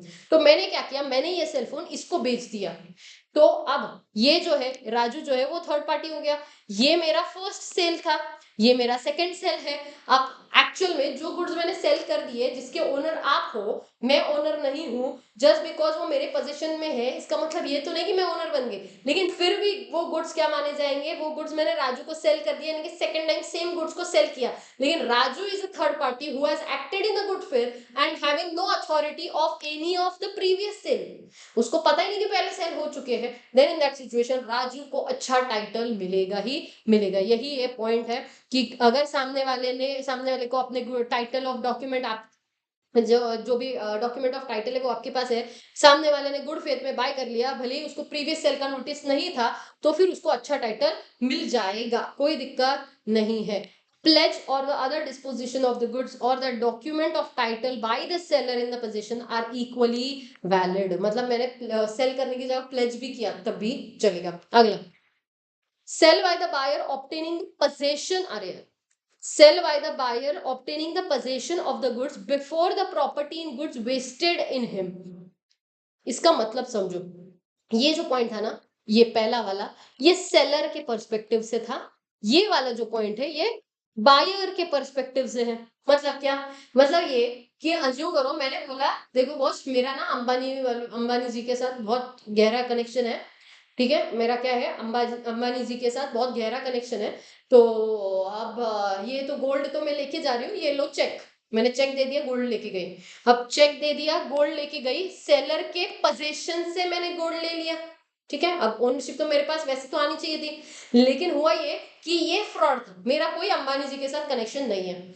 और ये जब हुआ उसी टाइम पे चेक तो क्लियर होने के लिए 2-3 दिन लगेंगे, तब तक मैंने बेच दिए वो गुड्स। मैंने क्या किया, वो गुड्स को बेच दिया। अब जिसको बेचा है third party acted in the good faith. अब जिसको मैंने बेचा, प्लेज कर दिया, जो भी किया थर्ड पार्टी को, वो तो acted in the good faith. उसको नहीं पता था कि बॉस ये कांड हो चुका है पहले, तो फिर इन दैट सिचुएशन जो थर्ड पार्टी उसको अच्छा टाइटल मिलेगा। ये कांड किसका है, ये बायर का है। सेक्शन नंबर 30 सबसेक्शन 2 में कांड किसका, बायर का। सेक्शन नंबर 30 सबसेक्शन 1 में कांड किसका, सेलर का। मोबाइल फोन मेरा था, ओनर में थी, सेलर में थी। तब मोबाइल फोन मैंने एक ही मोबाइल फोन दो लोगों को बेचा। यहाँ पे 32 में क्या किया, मैं बायर बन के जा रही हूँ। क्लियर है, डन। नेक्स्ट, उसके बाद इफेक्ट ऑफ एस्टॉपल। हाँ, you can not deny something which you have accepted earlier, पहली बात तो आपको याद होगा एस्टॉपल मतलब क्या, कि आप लोग ऐसा रिप्रेजेंट कर रहे हो कि बॉस आपके पास अथॉरिटी है, फिर आप बोलोगे कि नहीं मेरे पास तो अथॉरिटी नहीं थी। नहीं भाई, सामने वाला third party acted in good faith, खेल खत्म। इसके अलावा अनपेड सेलर होगा, तब भी अनपेड सेलर होगा, तब भी ऐसा होगा ही। इसको लेकर मैं फोर्थ यूनिट में थोड़ा ज्यादा बात करूंगी। एंड लास्ट, ऑफिशियल रिसीवर के पास अच्छा टाइटल जाएगा, क्योंकि उसके पास पूरे राइट्स होते हैं। ऑफिशियल असाइनी, लिक्विडेटर, जो भी बोलना चाहो। फाइंडर ऑफ द गुड्स के पास राइट सही जाता है, एंड पॉनी के पास राइट सही जाता है। इसके अलावा अब जो बचे हुए सेक्शन है 31 से लेके 41, बहुत फालतू चिल्लर सेक्शन है, 43 तक राधर आई वुड से। तो मैं उसके लिए एक समरी लेके आई हूँ, फटाफट करके खत्म करेंगे, फिर हम लोग चलेंगे यूनिट नंबर 4 पे। क्या लिखा हुआ है ध्यान से देखो। सेक्शन नंबर 31 पहली बात, सेलर की ड्यूटी होती है गुड्स को डिलीवर करना, बायर की ड्यूटी होती है गुड्स को एक्सेप्ट करना एंड बाय करना, खत्म, पैसे पे करना, खत्म। सेक्शन 31 खत्म। इस पे इंस्टीट्यूट के हिस्ट्री में खास कभी कोई क्वेश्चन आया नहीं, लेकिन एज अ टीचर मुझे रिवाइज करना जरूरी है, इसलिए करवा रही हूँ। Section 31 done. सेक्शन 32 बोलता है डिलीवरी एंड पेमेंट कॉन्करेंट होना चाहिए, जूते दो पैसे लो। सेक्शन 33 बोलता है डिलीवरी, इन 3 तरीके की डिलीवरी होती है, डन। सेक्शन 34 ऐसा हो सकता है कि पार्ट डिलीवरी या आपका फुल डिलीवरी हो, ऐसा भी हो सकता है कि पार्ट डिलीवरी आपका पार्ट डिलीवरी हो। तो ऐसी सिचुएशन में अगर पार्ट फुल डिलीवरी माना जाएगा तो सारे के सारे गुड्स का ओनरशिप सामने वाले के पास चला जाएगा। जैसे 100 गुड्स बेचने थे, 100 में से 50 बेच दिए, so it is as good as कि 100 गुड्स का ओनरशिप चला गया। लेकिन 50-50 के 2 लॉट ही जाने थे, तो 50 जो पहले गया है सिर्फ 50 ओनरशिप 50 गुड्स का ही उसके पास ओनरशिप जाएगा, बचे हुए 50 का ओनरशिप नहीं जाएगा। नेक्स्ट, उसके बाद ये सारा कब होता है, जब बल्क की बात होगी, ठीक है, बल्क, अरे यार बल्क, ओके क्लियर। उसके बाद सेक्शन 35 क्या बात करता है, buyer to apply for the delivery unless otherwise agreed, मतलब क्या है, बायर को बोलना पड़ेगा बॉस गुड्स कब भेजेगा, सेलर की रिस्पॉन्सिबिलिटी नहीं बनती। Section number 36 rules of delivery, ये थोड़ा सा देख लो क्या लिखा हुआ है, प्लेस ऑफ डिलीवरी कब होता है, अगर कॉन्ट्रैक्ट ऑफ सेल है, अगर कॉन्ट्रैक्ट ऑफ सेल है जहां पे सेल हो रहा है वही आपका प्लेस ऑफ डिलीवरी है। लेकिन अग्रीमेंट टू सेल है तो जब भी अगर अग्रीमेंट टू सेल है तो जिस भी प्लेस पर गुड्स है, अगर गुड्स एग्जिस्टेंस में नहीं है तो जहां पर भी वो प्रोड्यूस होंगे, मैन्युफैक्चर होंगे, उस प्लेस पर माना जाएगा कि प्लेस ऑफ डिलीवरी है। उसके बाद टाइम ऑफ डिलीवरी या तो फिक्स होगा तो ठीक है, बात खत्म, अगर फिक्स नहीं होगा रीजनेबल टाइम। इनएफिशिएंट डिलीवरी कब माना जाएगा, जब तुम डिलीवरी नहीं करोगे रीजनेबल टाइम में। उसके बाद ये तो ठीक है, पोजीशन में है गुड्स, कौन बेयर करेगा loss, to put the goods in a deliverable state, तो सेलर करेगा। बस ये one liner question, one liner answer. Delivery of by wrong quantity, अगर मैंने 100 गुड्स मंगाए थे, 100 गुड्स की जगह 70 गुड्स आए, मैंने 100 गुड्स मंगाए थे, गुड्स आए हैं 70, तो या तो मैं 70 के 70 सारे रिजेक्ट कर दूं, या तो फिर मैं 70 एक्सेप्ट करूं और 70 का ही प्राइस दूं। उसके बाद मैंने गुड्स मंगाए थे 100, आए 150 क्वांटिटी में, तो या तो मैं सारा के जितना मुझे 100 गुड्स चाहिए उतने एक्सेप्ट करूं और 50 रिजेक्ट कर दूं, या मैं 150 के 150 रिजेक्ट कर दूं, या तो फिर मैं एक्सेप्ट करूं होल 150 के 150 और उतने के लिए प्रोपोर्शनेटली पे करो। मिक्स क्वांटिटी में गुड्स आए, या तो एक्सेप्ट करो या तो रिजेक्ट करो, बात खत्म। ये क्लियर है क्या सेक्शन 37।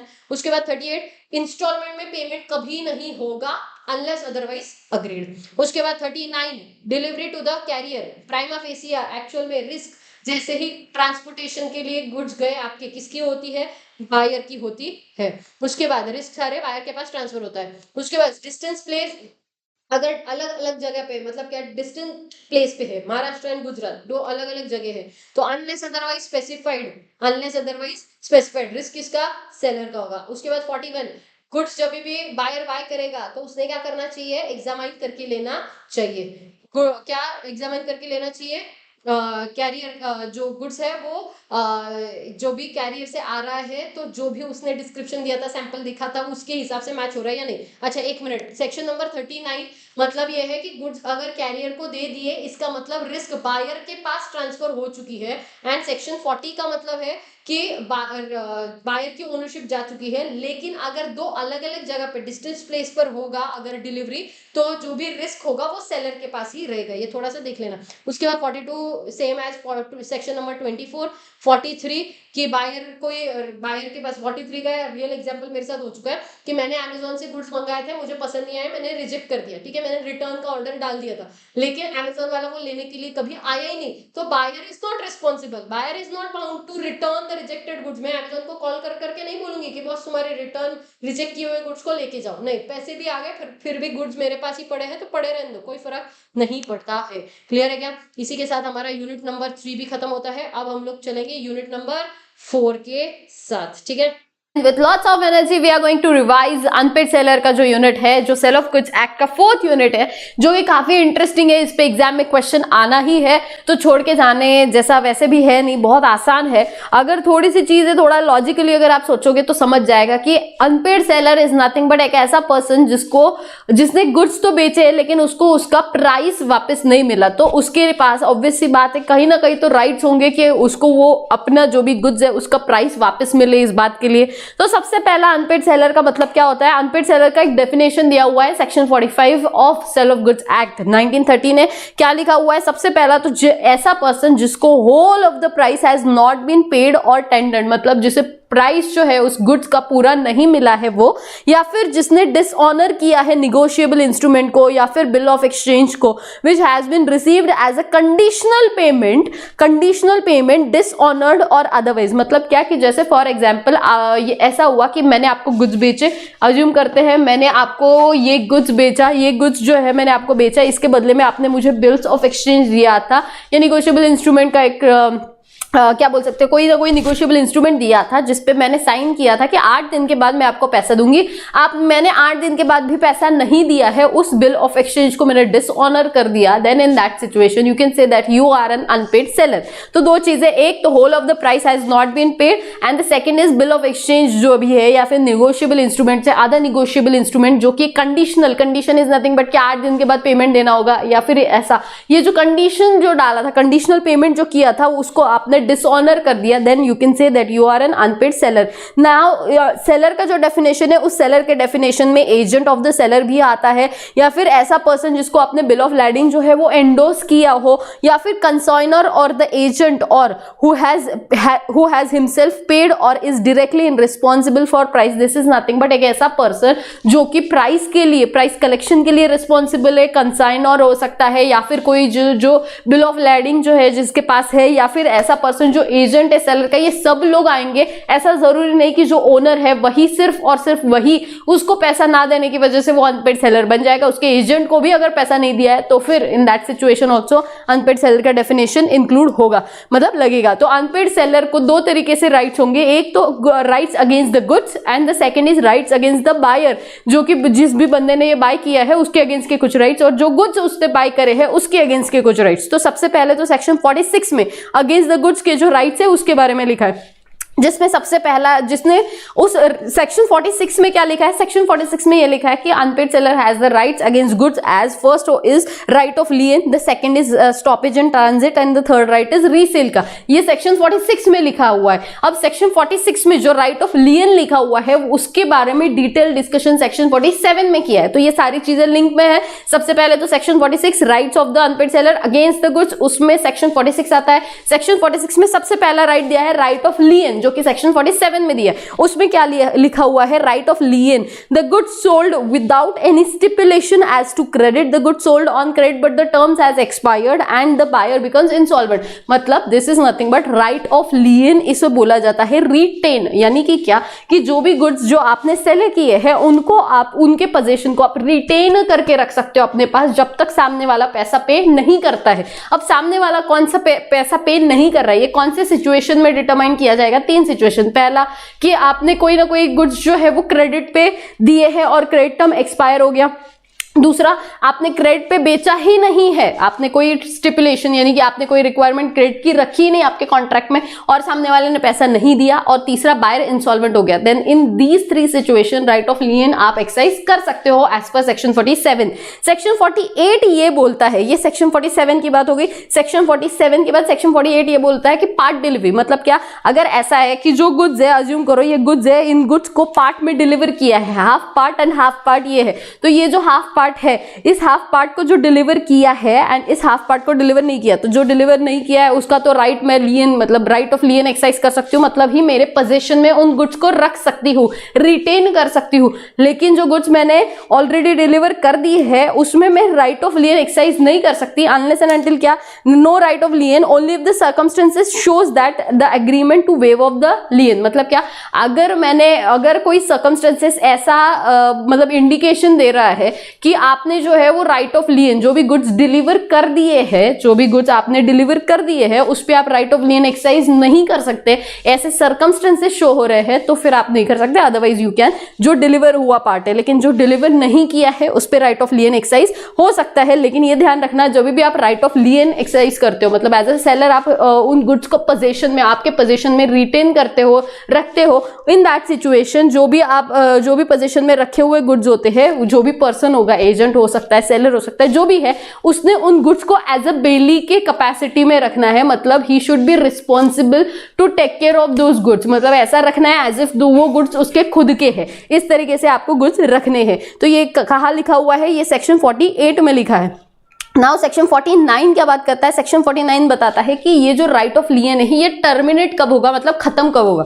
सेक्शन 47 में बोला है कि राइट कब एक्सरसाइज होगा। सेक्शन 48 में पार्ट डिलीवरी के बारे में बताया। सेक्शन 49 में बताया है कि अगर जो राइट है लियन का वो टर्मिनेट कब होगा। 4 सिचुएशन में। सबसे पहला, deliver the goods to the carrier और the other bailee for the transmission without reserving the right of disposal. ये वर्ड से आप यूज टू हो जाने चाहिए। मतलब क्या कि सबसे पहला राइट है कि आपने कैरियर को या फिर जो भी एजेंट है बायर का या फिर जो भी पर्सन है जिसको अदर बेली अगर किसी को भी दे दिया for the transmission of the goods, तो आपके गुड्स से आपके पहुंच से एक बार गुड्स चले गए तो आप उसको रिटेन नहीं कर सकते, राइट। तो विदाउट रिजर्विंग, बट हाँ ये ध्यान रखना यहाँ पर without reserving the right of disposal, एक तो ये तब टर्मिनेट होगा। दूसरा, द बायर या तो जो भी उसका एजेंट है उसने लॉफुली ऑब्टेन कर लिया पोजीशन को, खत्म हो गया। सेलर ने खुद से वेव ऑफ कर दिया राइट ऑफ लियन, तो एंड बाय एस्टॉपल। तो फिर ये जो 4 सिचुएशन है, इन 4 सिचुएशन में आपका जो राइट ऑफ लियन है वो टर्मिनेट हो जाएगा। उसके बाद जो एक्सेप्शन है इस पर्टिकुलर राइट के लिए वो ये है कि decree for price of the goods does not lose his right of लियन। This is nothing but just because court ने ऑर्डर दे दिया बायर को कि आपने सामने वाले को पैसा पे करना है, ये जो डिक्री दिया है, ये जो कोर्ट का ऑर्डर दिया है, इसका मतलब ये नहीं है कि जो सेलर है उसका राइट ऑफ लियन चला जाएगा, ऐसा नहीं माना जाएगा।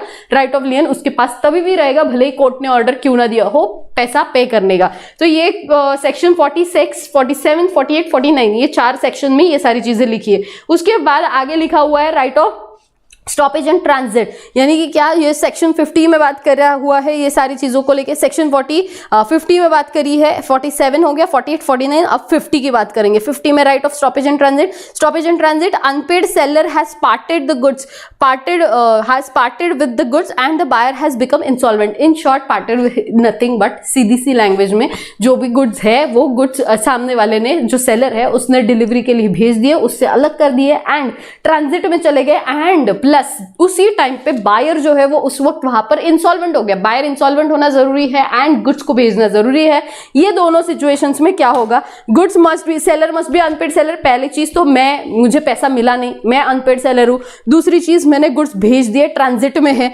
तीसरी चीज ये ट्रांजिट में है। चौथी चीज बायर इंसॉल्वेंट होना जरूरी है एंड जो भी अदर कंडीशंस होंगे ऑफ द एक्ट, ये कंडीशंस अगर फुलफिल होती है then only as a unpaid seller I can exercise the right of stoppage in transit. ये जो स्टॉपेज इन ट्रांजिट है ये मतलब कब, ये जो ड्यूरेशन है deem to be stoppage in transit, मतलब ये जो ड्यूरेशन है ट्रांजिट का वो कौन सा है, ये कैसे समझेगा कि ये जो गुड्स है ये ट्रांजिट में है। इसके लिए सेक्शन 51 दिया हुआ है, उसमें 4 चीजें दी है कि सबसे पहला, जैसे ही गुड्स जो है, गुड्स कोई भी कैरियर को या बेली को दे दिया to the till the time जब तक वो बायर के पास नहीं पहुंचता है, बायर है उसके एजेंट के पास, तो ये जो बीच का ड्यूरेशन है ना, यहां से ये जो कैरियर के पास दे दिया ये बायर तक नहीं पहुंचा है, तो अगर ये कोई भी ट्रक, अज्यूम करो कि ये ट्रक है या ये जो भी गाड़ी है, इस गाड़ी में दिया हुआ है, ये गाड़ी मैंने बहुत अच्छे से निकाला हुआ है, ये जो भी गाड़ी में, इसके गाड़ी में गुड्स है, तो जिस टाइम पे उसने कैरियर को दे दिया टिल द टाइम बायर तक नहीं पहुंच रहा है वो ट्रांजिट में माना जाएगा। दूसरा, जो बायर है उसने रिजेक्ट कर दिए गुड्स को, या फिर जो कैरियर है या जो बेली है, मतलब जो ट्रांजिट, जो कार का ड्राइवर होगा, अज्यूम करो ट्रक का ड्राइवर, उसके पोजीशन में ऑलरेडी गुड्स है and even if the seller refuse to take them back, मतलब सेलर ने भी रिफ्यूज किया है एंड बायर ने भी रिफ्यूज किया है, लेकिन उसके बाद भी ये माना जाएगा कि जो as a seller I can exercise the right of stoppage in transit.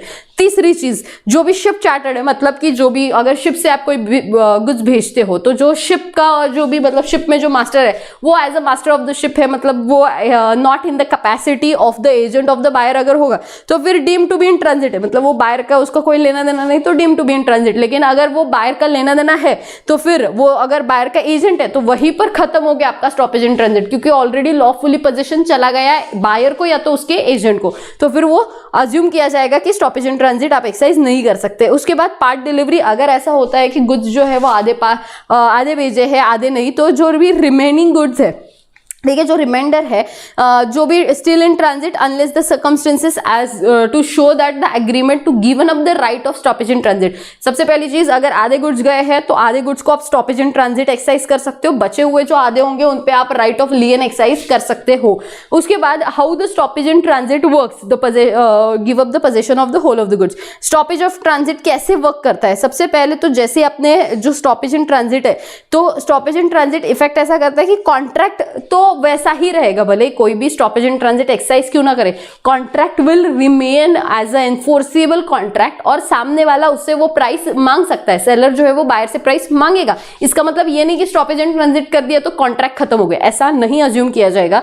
But ये वर्क कैसे करेगा? सबसे पहले तो taking the actual position of the goods, सबसे पहले तो पोजीशन लिया जाएगा। दूसरा, गिविंग द नोटिस। अब ये जब आप एक्चुअल में पोजीशन ले रहे हो, स्टॉपेज इन ट्रांजिट कैसे वर्क करता है, जब आप पोजीशन ले रहे हो उस टाइम पे ये देखा जाएगा कि जो कैरियर है या जो भी ट्रक ड्राइवर है, आपने उसको नोटिस देना चाहिए, उसको कॉल करके बोलना चाहिए कि गाड़ी रोक दो, गुड्स को वापस लेके आओ। या तो फिर जो ट्रक का जो ओनर होगा, मतलब जो ड्राइवर्स तो बहुत सारे हो सकते हैं, उनका जो मेन हेड डिपार्टमेंट होगा, जो हेड होगा, प्रिंसिपल होगा, उसको नोटिस देना चाहिए। एंड जो भी प्रिंसिपल को अगर आपने नोटिस दिया, then he has the effectual if the, अगर उसके पास टाइम एंड सर्कमस्टेंसेस ऐसे है that the principal by the exercise of the reasonable diligence may communicate to his servant, और जो भी एजेंट है, कार ड्राइवर है, ट्रक ड्राइवर है, उसको प्रिवेंट करना, मतलब उसको प्रिवेंट करने के लिए आपने उसको नोटिस दिया, मतलब प्रिंसिपल ने वो कार ड्राइवर तक बोलना चाहिए, प्रिंसिपल को उतना टाइम आपको सर्कमस्टेंसेस या उतना टाइम आपको मिलना चाहिए, या तो फिर आप डायरेक्टली वो ट्रक ड्राइवर को बोलो, या फिर आपने गुड्स के पोजीशन को अपने पास ले लेना। Notice given, redeliver the goods to the or according to the direction of the sellers. मतलब क्या, यहाँ पर अगर आपने ऐसा अज्यूम किया है कि आप मतलब अगर आपने स्टॉपेज इन ट्रांजिट कर दिया तो फिर आप यहाँ पर एज अ अनपेड सेलर आपके डायरेक्शन से गुड्स जो है उन गुड्स को रीडिलीवर करवा सकते हो, या फिर आपके जो भी डायरेक्शन होंगे वहां पर पहुंचा सकते हैं। मतलब जैसे फॉर एग्जाम्पल मैं मुंबई में हूँ बट जो ट्रक है वो दिल्ली जा रहा था, तो मेरे डायरेक्शन के अकॉर्डिंगली या तो वो वापस मुंबई आएगा, या तो फिर मैं बोल दूंगी गुड्स को गुजरात भेज दो, तो मेरे डायरेक्शन पे वो जो भी गुड्स होंगे वो क्या हो जाएंगे, वो गुड्स को वहां पर भेजा जाएगा, बट इसका जो भी एक्सपेंस होगा वो सेलर ही बेयर करेगा। अभी इसका जो है अनपेड सेलर का जो right of stoppage in transit है, राइट ऑफ लियन है, इन दोनों का एक डिस्टिंग्विश है जो आपके नोट्स में लिखा हुआ है। इसमें कुछ चीजें हैं जो बहुत ही सिमिलर है, जैसे फॉर एग्जांपल सबसे पहला, right of lien is nothing but the possession, taking the possession that is retain, and right of stoppage in transit is nothing but the regain, possession को आपने रीगेन करना, that is nothing but stoppage in transit. Once the right of lien ends, stoppage in transit starts, क्योंकि आप उसके बाद retain तो कर ही नहीं सकते ना, ट्रांजिट में चला गया तो आप रीगेन ही कर सकते, रिटेन नहीं कर सकते। तो यही सारी चीजें यहाँ पर लिखी हुई है इस डिस्टिंग्विश में। सबसे पहला जो इसेंस है वो रिटेन का है, एंड यहाँ पर जो है रीगेन का है, किसमें, right of stoppage in transit में रीगेन, एंड यहाँ पर रिटेन। उसके बाद दूसरा, seller should be in the position of the goods under the lien, मतलब कि ये कंडीशन फुलफिल होनी चाहिए कि seller should have parted the goods, buyer के पास पोजीशन नहीं जाना चाहिए, और मतलब ये कंडीशंस फुलफिल हो जानी चाहिए, तभी right of stoppage in transit exercise होगा। राइट ऑफ लियन कब एक्सरसाइज होगा, जब बायर जो है वो इंसॉल्वेंट, देखो स्टॉपेज इन ट्रांजिट में इंसॉल्वेंट होना जरूरी है बायर का, अगर आपने देखा होगा तो हमने ये पढ़ा था कि स्टॉपेज इन ट्रांजिट तब होगा जब buyer has become insolvent, buyer insolvent होना जरूरी है। लेकिन राइट ऑफ लियन में बायर इंसॉल्वेंट है या नहीं है ऐसा कोई कंडीशन होना जरूरी नहीं, आपके क्रेडिट टर्म खत्म हो गए, you can retain those goods, you can exercise the right of lien. तो ये एक डिफरेंस है कि इंसॉल्वेंट हो ना हो, राइट ऑफ लियन चलेगा, लेकिन ये नहीं। Right of stoppage in transit begins when the right of lien ends, तो ये एक है। तो इस तरीके से ये कुछ डिस्टिंग्विशेस जो आप लोग एक बार पढ़ लेना, एग्जाम में क्या पता आ सकता है मे बी। उसके बाद जो नेक्स्ट है वो है इफेक्ट ऑफ अगला सब सेल और the pledge by the buyer, ये सेक्शन 53 में दिया हुआ है। ठीक है, सेक्शन 53 में क्या लिखा है, इफेक्ट ऑफ सब सेल और प्लेज बाय द बायर, मतलब क्या हुआ, गुड्स भेज दिए, पैसा मिला नहीं, लेकिन जो बायर है उसने वो जो गुड्स है उनका या तो सेल किया या तो प्लेज किया, दो सिचुएशंस हो गई।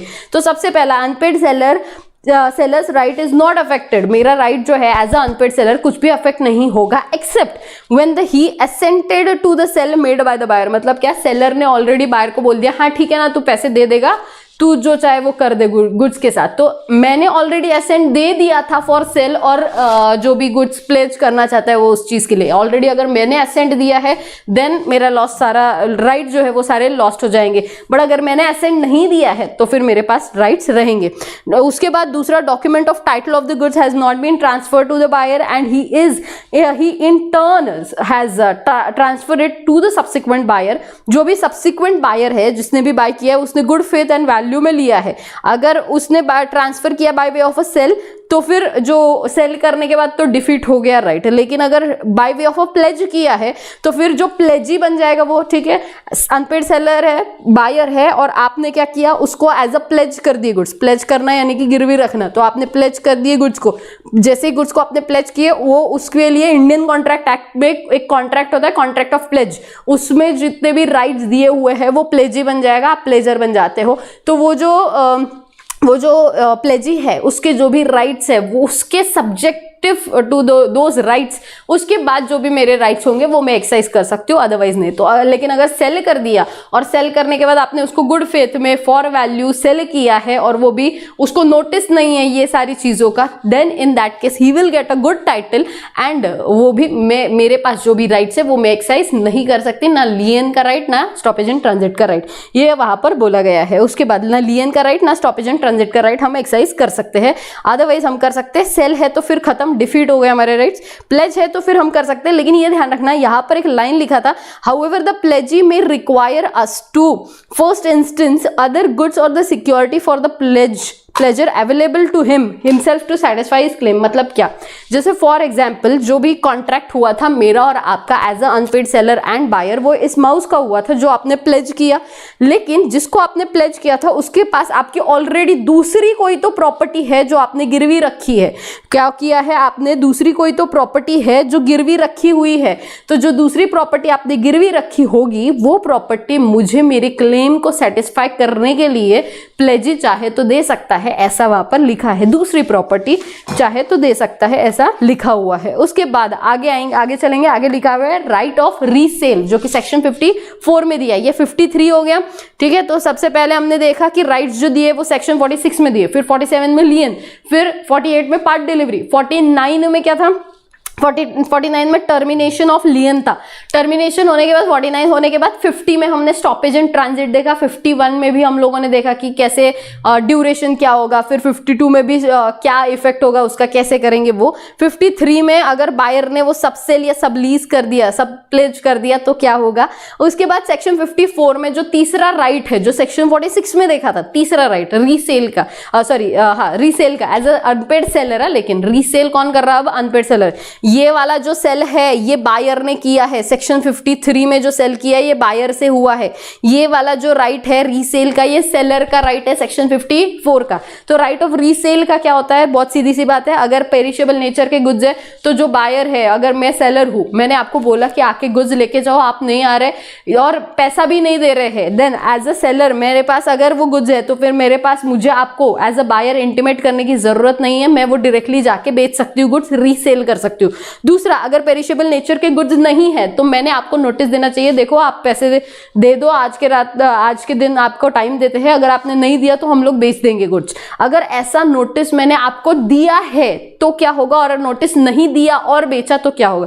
मैंने नोटिस दिया एंड बेचा, तो फिर अगर ऐसा है कि कॉन्ट्रैक्ट प्राइस ज्यादा था मेरा रीसेल प्राइस से, तो फिर रिकवरी करनी पड़ेगी डैमेजेस की, क्योंकि कॉन्ट्रैक्ट प्राइस मुझे तो जेब में कम आया ना, मार्केट से बेचने के बाद उस प्राइस कम आया और ये ज्यादा है, तो फिर मुझे डैमेजेस रिकवर करने पड़ेंगे। लेकिन अगर कॉन्ट्रैक्ट प्राइस ज्यादा था, कॉन्ट्रैक्ट प्राइस कम था और मैंने मार्केट से ज्यादा प्राइस में बेच के ज्यादा पैसा कमाया, तो जो भी प्रॉफिट होगा वो मैं रिटेन कर सकती हूँ। बट यहाँ पर ध्यान रखना, तभी रिटेन करेंगे या रिकवर कर सकते हैं अगर नोटिस दिया है। अगर नोटिस नहीं दिया तो ना रिकवर कर सकते हैं डैमेजेस और ना ही अपने पास जो प्रॉफिट आपने अर्न किया है वो उसको रिटेन करके रख सकते, बायर को पास ऑन करना पड़ेगा अगर नोटिस नहीं दिया है तो। उसके बाद इफ द रीसेल, जब भी एज अ अनपेड सेलर मैंने रीसेल कर दिया, रीसेल अगर मैंने किया है किसी को भी, तो फिर वो जो भी पर्सन को रीसेल किया उसको अच्छा टाइटल मिलेगा, सब्सिक्वेंट बायर को अच्छा टाइटल मिलेगा, इररिस्पेक्टिव ऑफ मैंने नोटिस दिया नहीं दिया वो हमारा मैटर है, उस पर्सन को हम लोग बीच में नहीं घसीटेंगे, उस पर्सन को अच्छा टाइटल मिलेगा। If originally mentioned in the contract resale right then notice is not required, अगर ऑलरेडी कॉन्ट्रैक्ट में ही लिखा था तो नोटिस की कोई जरूरत नहीं है, कॉन्ट्रैक्ट जैसा बोलेगा वैसा। एंड इसी को हम लोग क्वाजीलियन भी बोलते हैं, मतलब कि गुड्स को मैं होल्ड करके रख सकती हूँ, ये इम्प्लाइडली आपके पास राइट आ जाएगा। उसके बाद अब ये तो हो गया right of the unpaid seller against the goods. अब राइट्स आएंगे अनपेड सेलर के against the buyer. Against the buyer सबसे पहला कि मैं सूट फॉर द प्राइस, मतलब सेक्शन 55 के अकॉर्डिंगली आप जो भी गुड्स के प्राइसेस है उसके अगेंस्ट आप केस फाइल कर सकते हो कोर्ट में। दूसरा कि जो भी आप डैमेजेस मैंने गुड्स भेजे आपने एक्सेप्ट नहीं करे, तो ये जो नॉन एक्सेप्टेंस की वजह से मुझे जो डैमेजेस है उसके लिए मैं आपके अगेंस्ट केस फाइल कर सकती हूँ अकॉर्डिंग टू सेक्शन 56। तीसरा repudiation of the contract before the due date according to section 60, मतलब मैं चाहूँ तो कॉन्ट्रैक्ट को रेपिडाइट मतलब कैंसिल कर सकती हूँ। And last is suit for the interest. Interest मतलब आपने जो मुझे पैसा नहीं दिया है टाइम पे, उस डेट से जब से पैसा ड्यू था तब से लेके जब तक आप पैसा नहीं पे करोगे इस बीच में मैं आपको इंटरेस्ट चार्ज कर सकती हूँ, इसके लिए केस फाइल कर सकती हूँ। ये सेक्शन 61 में लिखा है। सो 55, 56 ठीक है। तो बीच के दो कहाँ गए? बीच के दो गए हैं राइट्स ऑफ द बायर के खाते में। मतलब क्या, देखो rights of unpaid seller against buyer था, तो अनपेड सेलर के राइट्स अगेंस्ट द बायर, ठीक है। तो अभी बायर को भी राइट दिए जाएंगे अगेंस्ट द सेलर। तो बायर की जो राइट है, अनपेड सेलर ऑब्वियसली बायर का एक्सरसाइज करेगा, बट अगर बायर ने पैसा दिया और सेलर ने गुड्स नहीं दिए तो क्या होगा, वो यहां पर दिया है। तो सबसे पहले सेक्शन 55 में मैंने आपको जो आपने मुझे पैसा नहीं दिया तो मैंने पैसे के लिए डैमेजेस के लिए क्लेम फाइल किया, या फिर मैंने रेपुडाइट किया या इंटरेस्ट के लिए। सेक्शन 60 है, 61 है, बीच के दो यहां पर है, देखो 57, 58, 59, बीच के तीन यहां पर दिए हुए। कौन से? Rights of the buyer against the seller.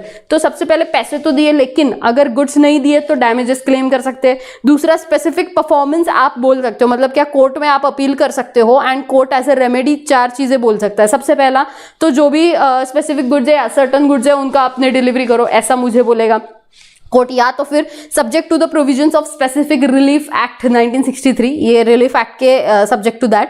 तीसरा where the damages are not adequate, जहां पर भी ऐसा लगता है डैमेजेस आर नॉट एडिक्वेट वहां पर कुछ स्पेसिफिक परफॉर्मेंस बोलेगा। इसके अलावा स्पेशल नेचर का या फिर यूनिक कोई गुड्स होगा, कस्टमाइज्ड कोई गुड्स होगा तो उसको डिलीवर करने के लिए बोल सकता है। तो ये स्पेसिफिक परफॉर्मेंस के लिए भी क्लेम हो सकता है। अब सेक्शन 58 में ये बोला है स्पेसिफिक परफॉर्मेंस क्लेम किया। सेक्शन 59 में suit for the breach of the warranty, मतलब क्या वारंटी के लिए ब्रिज, अगर ऐसा होता है कि as a buyer elects to treat or choose the right breach of condition as a breach of warranty. As a buyer मैंने सोचा कि ठीक है as a breach of condition को हम ब्रिज ऑफ वारंटी मानेंगे, तो फिर सबसे पहला तो जो भी प्राइस का डिमिनिशन या फिर एक्सटेंशन होगा वो देना है, प्लस डैमेजेस प्ले करके देना है, ये सेक्शन 59 बोलेगा। एंड सेक्शन 60 एंड 61 सेम है जो यहां पर दिया है, ये बायर के पास भी होगा। क्या? कॉन्ट्रैक्ट को कैंसिल करने का, रेपिडाइट करने का राइट, प्लस इंटरेस्ट के लिए भी राइट। इंटरेस्ट मतलब क्या? पैसा देने के बाद अगर गुड्स नहीं आते तो पैसा जब से दिया है तब से लेके जब तक आपको डिलीवरी नहीं मिलता उसके बीच के टाइम के लिए आप इंटरेस्ट क्लेम करोगे एज अ बायर। तो ये कुछ राइट्स है, rights against the unpaid seller, rights of the buyer against the seller. तो पैसा पे करने के बाद भी नहीं दिया तो क्या होगा। एंड लास्ट इज सेक्शन 64 में लिखा है auction sale. Auction sale is nothing but, ये कुछ पॉइंट्स है जितने उतने ही याद रखना जरूरी है। सबसे पहला तो ऑक्शन सेल नथिंग बट कि आप पब्लिकली बिड्स को एक्सेप्ट करते हो and then you sell the property, जो भी हाईएस्ट बिडर होगा उससे। If the goods are sold in a lots, मतलब 1, 2, 3 ऐसा लॉट है तो हर एक लॉट को each of the lot will treat as each of the contract, हर एक लॉट को एक कॉन्ट्रैक्ट की तरह ट्रीट करेंगे। Sale is complete when the auctioneer announce its completion by the fall of a hammer, जब फॉल ऑफ अ हैमर होगा तभी जाके सेल कंप्लीट माना जाएगा। Right to bid may be reserve by the buyer or on behalf of the seller, sorry right to bid may be reserve by the seller on behalf of the seller, मतलब seller चाहे तो उसका कोई एक person जो भी है वो रख सकता है इन ऑक्शन। लेकिन ये जो है इस चीज का जो प्रिटेंडेड ये जो भी चीज है इस चीज के लिए ऑलरेडी बताना जरूरी है, नोटिस देना जरूरी कि आप ऐसा करने वाले हो। Because if the seller makes the use of pretended bidding to raise the price, अगर उसने ऐसा किया कि प्राइस बढ़ाने के लिए ये सारी चीजें करी और किसी को पता नहीं, तो कॉन्ट्रैक्ट सीधा वॉइडेबल हो जाएगा at the option of the buyer. जो भी बिड जीतेगा और उसको अगर वो गुड्स मिले और अगर उसको पता चला कि ऐसा हुआ था, प्रिटेंडेड बिडिंग हुआ था, then he can cancel the contract, voidable हो जाएगा। ये दिया हुआ है सेक्शन 64 में। तो इसी के साथ ये वाला पर्टिकुलर यूनिट है वो खत्म होता है और हमारा सेल ऑफ गुड्स एक्ट का भी सारा रिवीजन खत्म होता है। जितने भी लेक्चर्स हैं इन सारे लेक्चर्स का प्लेलिस्ट बनाया हुआ है, so do check out that list and will meet in the next lecture. Till then, take care. Bye bye. Keep revising.